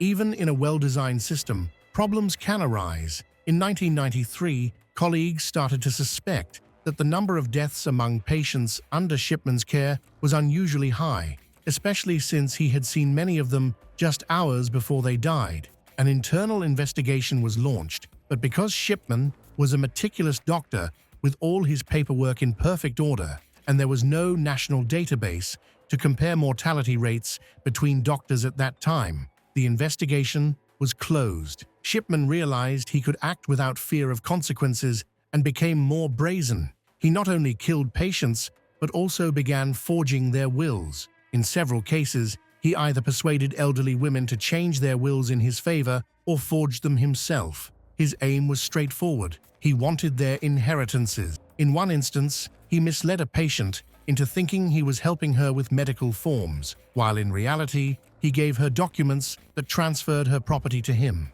By 1998, over 200 patients had died, yet the system remained oblivious. He was still seen as trustworthy.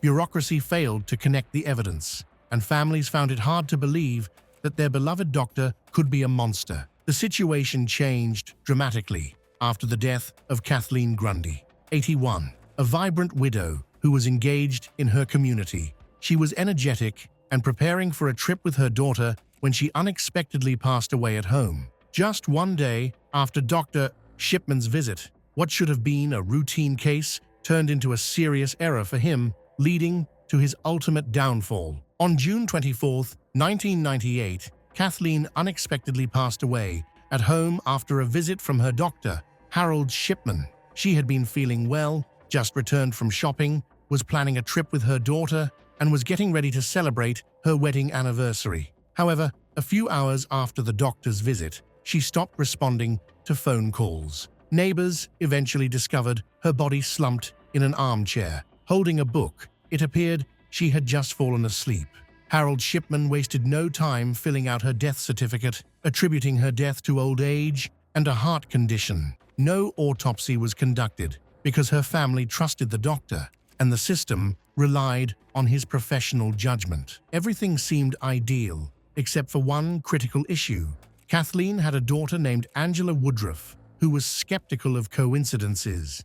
Angela, being a lawyer, was familiar with how a properly drafted will should appear. When she received a copy of her mother's last will, she was shocked. The document stated that Kathleen left her entire estate, valued at over 300,000 British pounds, not to her daughter or grandchildren, but to Dr. Harold Shipman. Moreover, the will lacked a date. Any witness signatures and Kathleen's signature appeared strange, as if it had been copied. Angela was determined to get to the bottom of things. She first asked the notary if he had ever managed Kathleen's affairs. He answered that he had never created a will for him and mentioned that he had an official copy of Kathleen's will, which had been prepared years prior. This original will clearly divided her estate among her family, directly contradicting the new will. Angela then approached the police, which marked the beginning of the unraveling of Harold Shipman's mistakes. He believed that no one would challenge him, that no detective would investigate further, and that he was beyond reach. However, the inspectors decided to open an investigation. The first issue noticed was that Kathleen's death certificate was filled out incorrectly. Next, there were inconsistencies in her medical records. While the doctor reported heart problems, her family insisted she had shown no symptoms. Additionally, the pharmacy where Shipman allegedly ordered her medications confirmed that there were no prescriptions under her name. This led the police to request an exhumation of her body. During the investigation, experts discovered high levels of diamorphine, a type of medical morphine usually prescribed for extreme pain in hospice patients, in Kathleen's tissues. However, she did not have any condition that would require such medication. The amount of morphine found was enough to be lethal for someone of her age and size. Experts determined that Kathleen Grundy's will was forged by comparing her signature on the new document to her signatures on older ones. They concluded she did not write it, and her computer showed no evidence of changes to the will. All signs indicated that Dr. Shipman had forged the document to steal money from a deceased woman. The combination of one deceased woman, her daughter, and the forged will revealed a dark and deadly chapter in British medical history. Following the alarming toxicology findings, the Manchester police recognized that this was not a one-time incident. They started to examine all the death certificates that Dr. Harold Shipman had signed over the years. As their investigation progressed, they became increasingly disturbed. They began to uncover a network of deaths connected to one individual, the esteemed Dr. Harold Shipman. The forensic team carefully examined the medical records of over 500 patients who had died after being treated by Dr. Shipman. They focused especially on elderly women who passed away at home and were cremated without autopsies. They paid close attention to cases where Dr. Shipman was the last person to see the patient alive, wrote the death certificate, and discouraged family members from requesting autopsies. These cases were quite common. To verify their suspicions, the police exhumed several bodies. In each case, tests found high levels of diamorphine and pure morphine at dangerously high doses. This was Shipman's method. He used this drug to make deaths appear natural. He could administer it during a home visit and later list the cause of death as a heart attack, respiratory failure, or general decline in health. Investigators were shocked by the extent of the situation. Almost every case appeared suspicious. In some areas where Shipman worked, more patients died in just a few years than in the entire rest of the city combined. None had reported a sudden decline in health before he arrived. Shipman specifically targeted patients who lived alone to eliminate witnesses. Another disturbing fact came to light. Harold Shipman kept killing until the day before his arrest. Even while the investigation was happening, he still visited patients, examined them, smiled, gave injections, and recorded deaths, despite the exhumation of Kathleen Grundy's body. As the case evolved, the police had to enlist more than a dozen forensic experts, toxicologists, criminologists, and psychologists to understand his motives, but nothing logical emerged. Shipman gained little from most of the murders, with only a few instances where he forged wills. Most of his victims left him nothing. Psychologists proposed that Shipman exhibited traits of both addiction and megalomania. He assumed the role of God, determining who should die and turning death into a routine act of murder. When the number of victims reached 215, the British media reacted with disbelief. It was shocking to discover that a well-respected family doctor, who was a father of four and had spent decades serving his community, turned out to be a cold-blooded serial killer. He may be the deadliest killer in British history, and possibly even in human history. The trial of Harold Shipman started on October 5, 1999, at Preston Crown Court, known for being one of the most secure buildings in England. The case attracted widespread media attention, with journalists from around the world covering the hearings daily, while families of the victims filled the courtroom. Sitting in the defendant's chair was an elderly man who appeared calm, with grey hair and a cold expression. He looked just like he did during his numerous visits to patients, composed, reserved, and confident. However, this time, he was not facing an elderly patient, but an entire nation. The prosecution charged him with 15 murder counts, supported by strong evidence, including exhumations, toxicology reports, forged wills, and inconsistencies in medical records. Yet, it was widely believed that this represented only a fraction of his crimes, with investigators estimating that the real number of victims exceeded 200. It was impossible to prove each murder with absolute certainty because many bodies had been cremated and there was insufficient evidence remaining. During the court proceedings, prosecutors listed the names of the women who had passed away in their sleep, found in various locations like next to a couch, in the kitchen, and in a rocking chair. The relatives of the victims were visibly upset and crying, while Shipman remained expressionless throughout the reading, showing no signs of remorse or emotion. A pivotal moment in the investigation was the case of Kathleen Grundy. Evidence was presented in court showing that her will had been forged, which included handwriting analysis and testimonies from her daughter, pharmacists, and neighbors.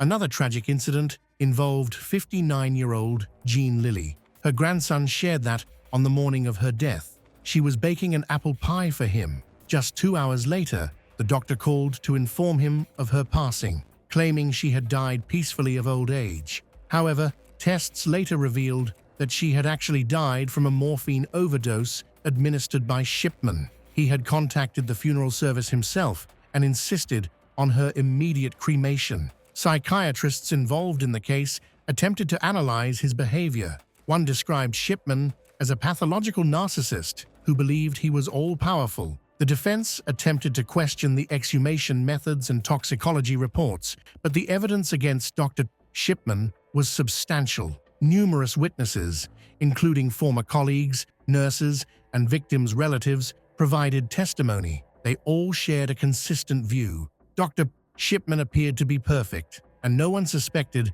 that a monster was hidden behind his calm demeanor. On January 31, 2000, after 6 months of hearings, the jury found Harold Shipman guilty of all 15 murder charges and 1 count of forging a will.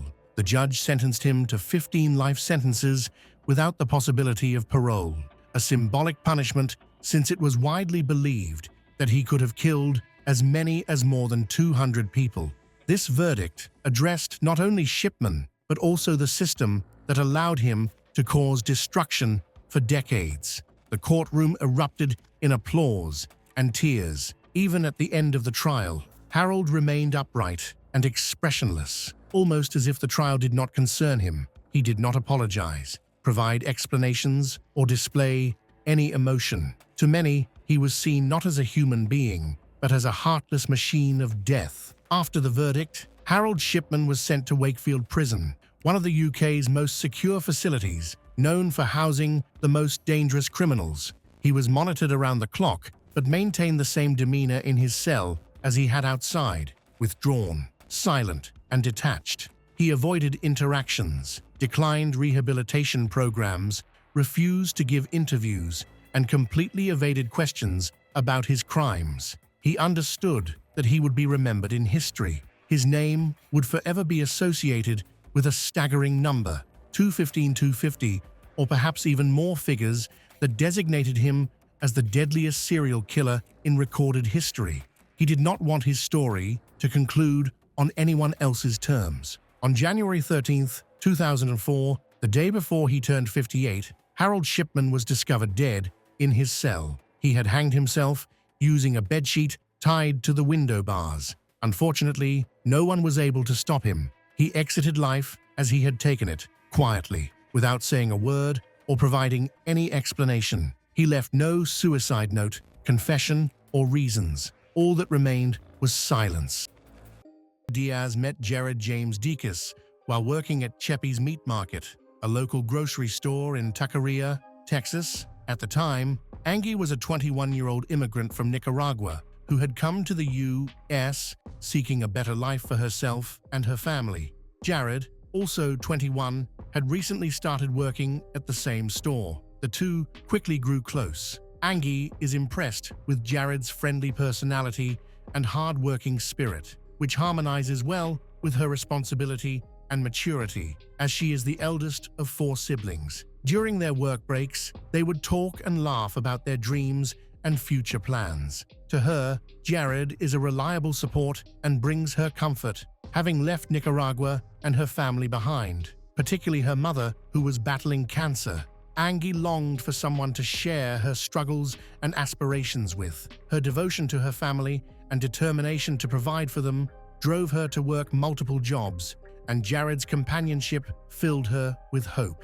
Their friendship at work soon blossomed into a romantic relationship. Outside of work, they grew closer by sharing meals and discussing their goals. To those around them, Angie and Jared seemed like a happy and loving young couple, trying to build a future together in America. She had recently achieved a significant personal goal, becoming a fitness coach, a testament to her dedication and perseverance. Angie's co-workers at Cheppy's Meat Market often remarked on her joy when she was with Jared. Her boss, Veronica Jimenez, noted how she would brighten up when talking about him and described her as being incredibly happy in her relationship. However, as their relationship became more serious, small changes in Angie's behavior began to indicate that not everything was going smoothly.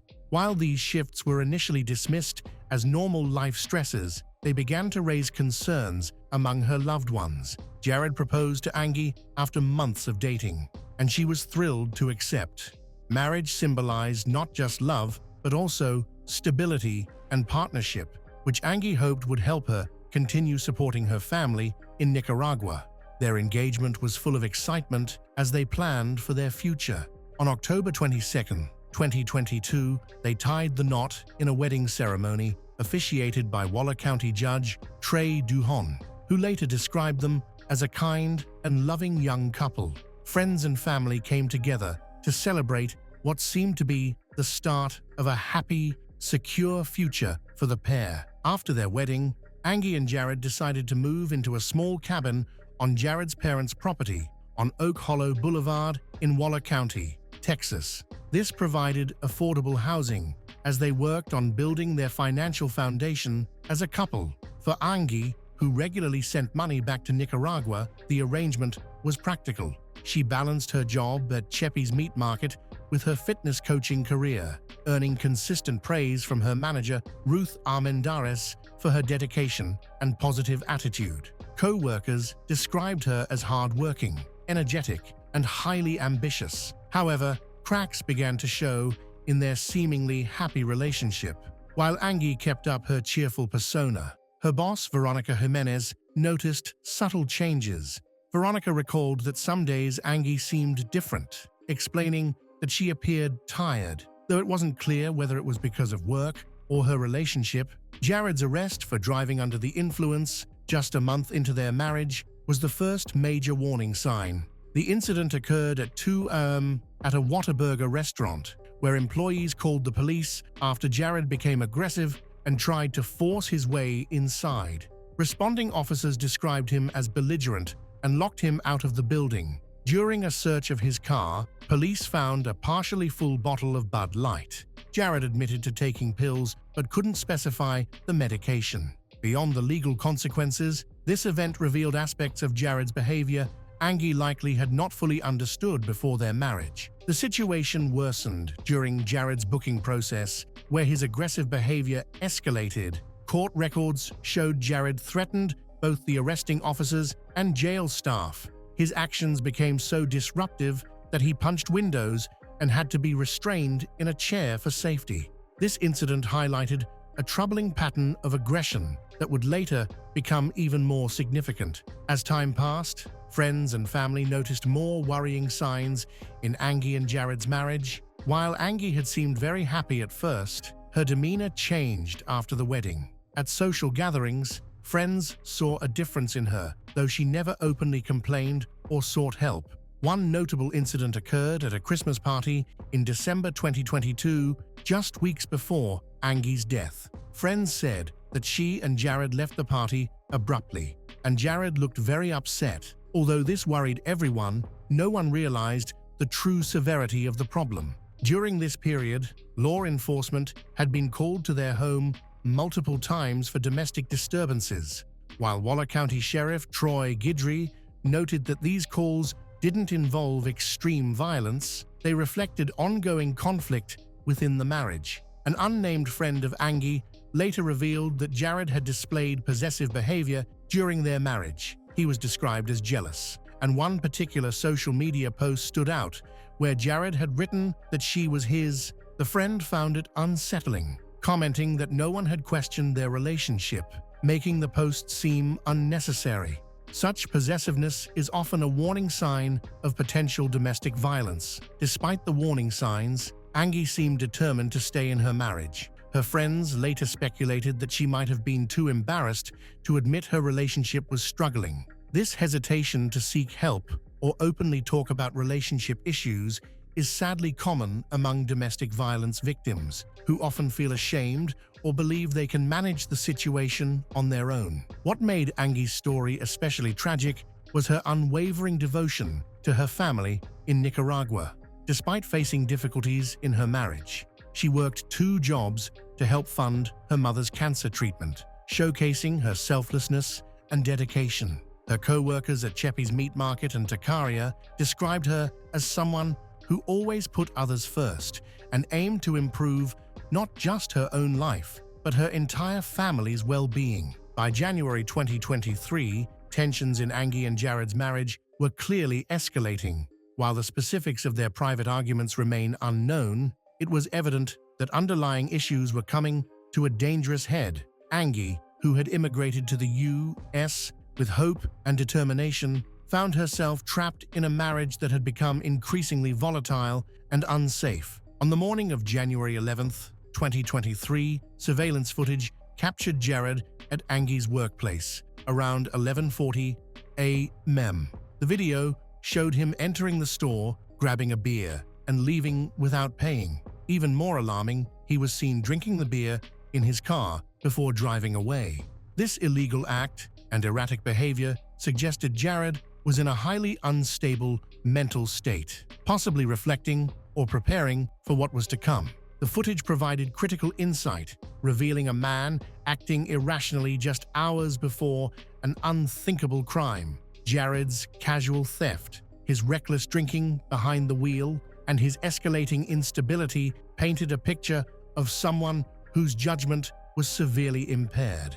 These actions foreshadowed a tragedy that would devastate 2 families and shock the Waller County community. Later that day, at approximately 4:35 p.m., Jared's parents made a 911 call that would change lives forever. They reported a possible death at their property, specifically inside the small cabin where Jared and Angie lived. Sheriff Troy Guidry later said Jared's father contacted authorities shortly after Jared entered the main house and made a disturbing comment, causing them to worry about Angie's safety. When Waller County deputies arrived, they encountered what Sheriff Troy described as a horrific scene.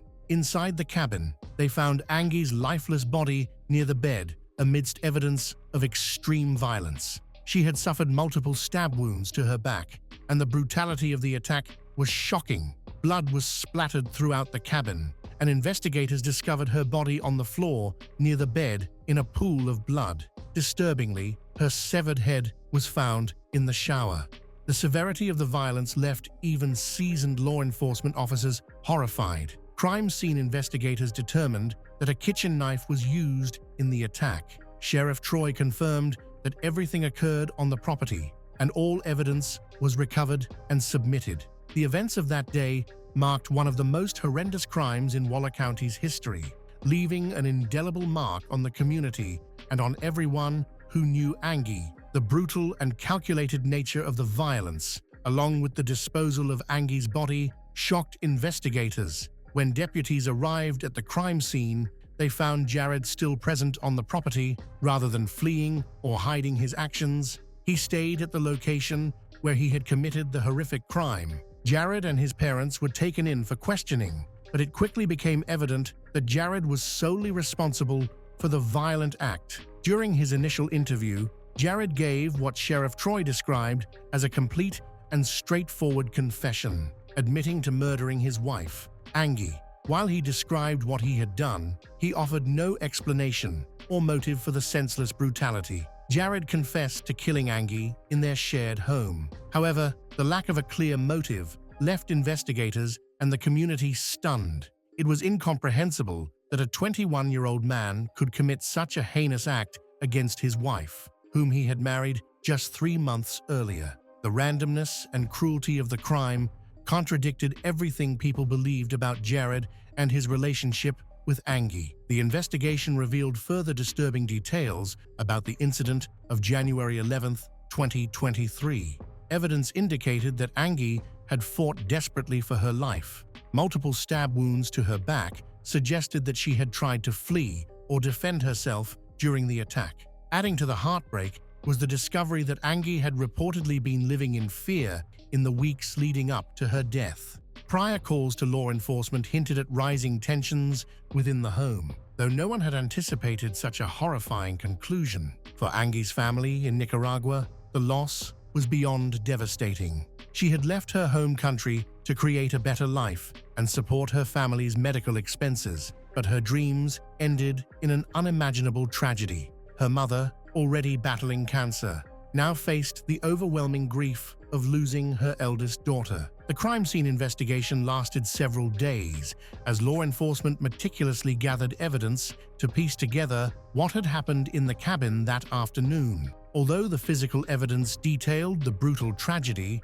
the deeper psychological and emotional factors behind Jared's actions remained unclear. When Jared was charged with murder and booked into the Waller County Jail, the community began to confront the reality of how domestic violence could escalate to such a serious level. Although there had been prior warnings, including domestic disturbance reports and concerning behavior from Jared, no one foresaw the violence that ultimately unfolded. The investigation also shed light on Angie's life and the dreams that were tragically cut short.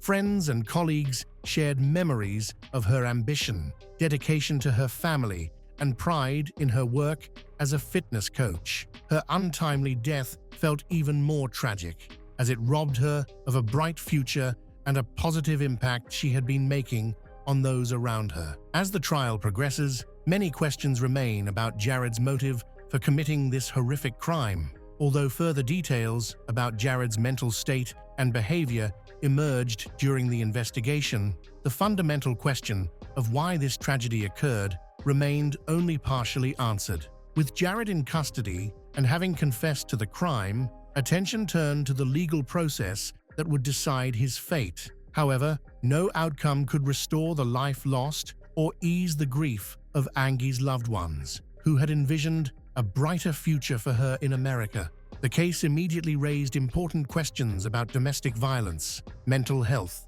and the systems meant to protect vulnerable individuals. Just months before the crime, Jared had been arrested for DWI and exhibited violent behavior during that incident, yet no system intervened to prevent him from continuing to pose a threat to Angie. Following his arrest and confession, investigators closely examined Jared's background and mental health to understand what led to the tragedy. During the pre-trial phase, Jared's mental health and competency to stand trial became significant concerns. The Waller County Criminal District Attorney's Office acknowledged questions about his mental state. This prompted a court-ordered psychiatric evaluation to determine if Jared could comprehend the charges and participate in his defense. After a thorough assessment, the psychiatrist concluded that, despite any mental health issues, Jared was competent to stand trial. This determination allowed the legal process to proceed, holding Jared fully accountable for his actions. Initially, he was held on a $500,000 bond, but Waller County Criminal District Attorney Sean G. Whitmore argued that this amount was inadequate given the severity of the crime. Citing the brutal nature of Angie's murder and Jared's history of violent behavior, Sean petitioned for the bond to be increased to $1 million. The district attorney's request was supported by Jared's past actions, including his threats against police officers and jail staff during his arrest 2 months prior. These incidents highlighted Jared's violent tendencies, especially under stress or the influence of substances, and emphasized the public safety risk he posed. After hearing both sides, the judge approved raising the bond to $1 million and ordered an additional mental health evaluation to further assess Jared's psychological state before trial. As legal proceedings moved forward, District Attorney Whitmore worked closely with Angie's family to understand their feelings and priorities. While grieving and organizing the repatriation of Angie's remains to Nicaragua, the family expressed a desire for justice without enduring a prolonged and painful trial. Prosecutors and defense attorneys began discussions on a plea agreement that could resolve the case without a trial. This agreement aimed to secure a significant prison sentence for Jared while sparing Angie's family the trauma of revisiting the tragic details in court. The negotiations were challenging, requiring a balance between the severity of the crime, the legal process, and the family's wishes. Prosecutors sought a resolution that acknowledged the heinous nature of the crime while offering closure to those grieving Angie. Meanwhile, the community grappled with the broader implications of the tragedy. Domestic violence advocates used the case to raise awareness about recognizing warning signs and supporting individuals in potentially dangerous relationships. The multiple visits by law enforcement to Jared and Angie's home before the murders were a clear warning that domestic violence can escalate over time and often leads to serious consequences. On July 31, 2024, more than a year after Angie's death, Jared James Deacus appeared in court before Judge Gary Cheney to finalize a plea agreement that resolved the case. Jared pleaded guilty to murdering his wife, resulting in a 40-year prison sentence in the Texas Department of Criminal Justice Institutional Division. As part of this agreement, Jared gave up his right to appeal the verdict, waived potential defenses, including insanity, and forfeited his ability to file future habeas corpus petitions. This significantly reduces his chances of appealing his sentence. Jared will not be eligible for parole until at least 2043, meaning he is set to spend decades behind bars. As District Attorney of Whitmore County explained, being eligible does not mean being guaranteed a pardon. If denied, Jared could spend even more time in prison. Angie's family was heavily consulted throughout the process to ensure their wishes were respected. They agreed to the plea deal, believing it honored Angie's memory and allowed them the closure needed to begin healing. At the sentencing, the emotional toll on Angie's family and community was evident. District Attorney Whitmore reiterated Waller County's commitment to combating domestic violence, stating that Waller County does not tolerate domestic violence and that crimes like this would not go unanswered. He emphasized that they would fight for victims and hold perpetrators accountable. He also praised the Waller County Sheriff's Office for their thorough investigation and commitment to justice. For Angie's family, the sentencing marked the end of a painful legal process, but also the beginning of the long road to healing. While nothing could bring Angie back, knowing Jared was held accountable brought a measure of justice. At the same time, they faced the challenge of rebuilding their lives while carrying the weight of their loss. This case highlighted the devastating impact of domestic violence and the importance of recognizing warning signs,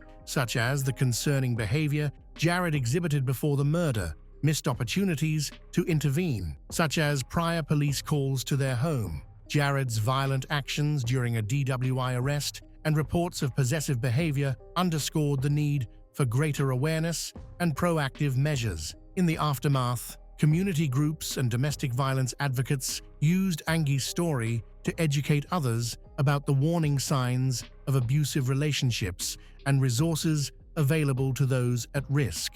Her tragic death became a catalyst for discussions about protecting vulnerable individuals and preventing similar tragedies. The case also shed light on the complex relationship between mental health and criminal accountability. While Jared's mental health was acknowledged during the trial, the court deemed him competent and held him fully responsible for his actions. This affirmed the principle that mental health challenges cannot excuse or justify acts of violence, even when they provide context for the behavior. When Jared began his sentence, Angie's family focused on honoring her memory and supporting others facing similar struggles. They collaborated with community organizations to raise awareness about domestic violence and ensured Angie's story served as both a warning and inspiration for change. While the legal system brought justice in this case, the ultimate goal should be prevention, protecting young women like Angie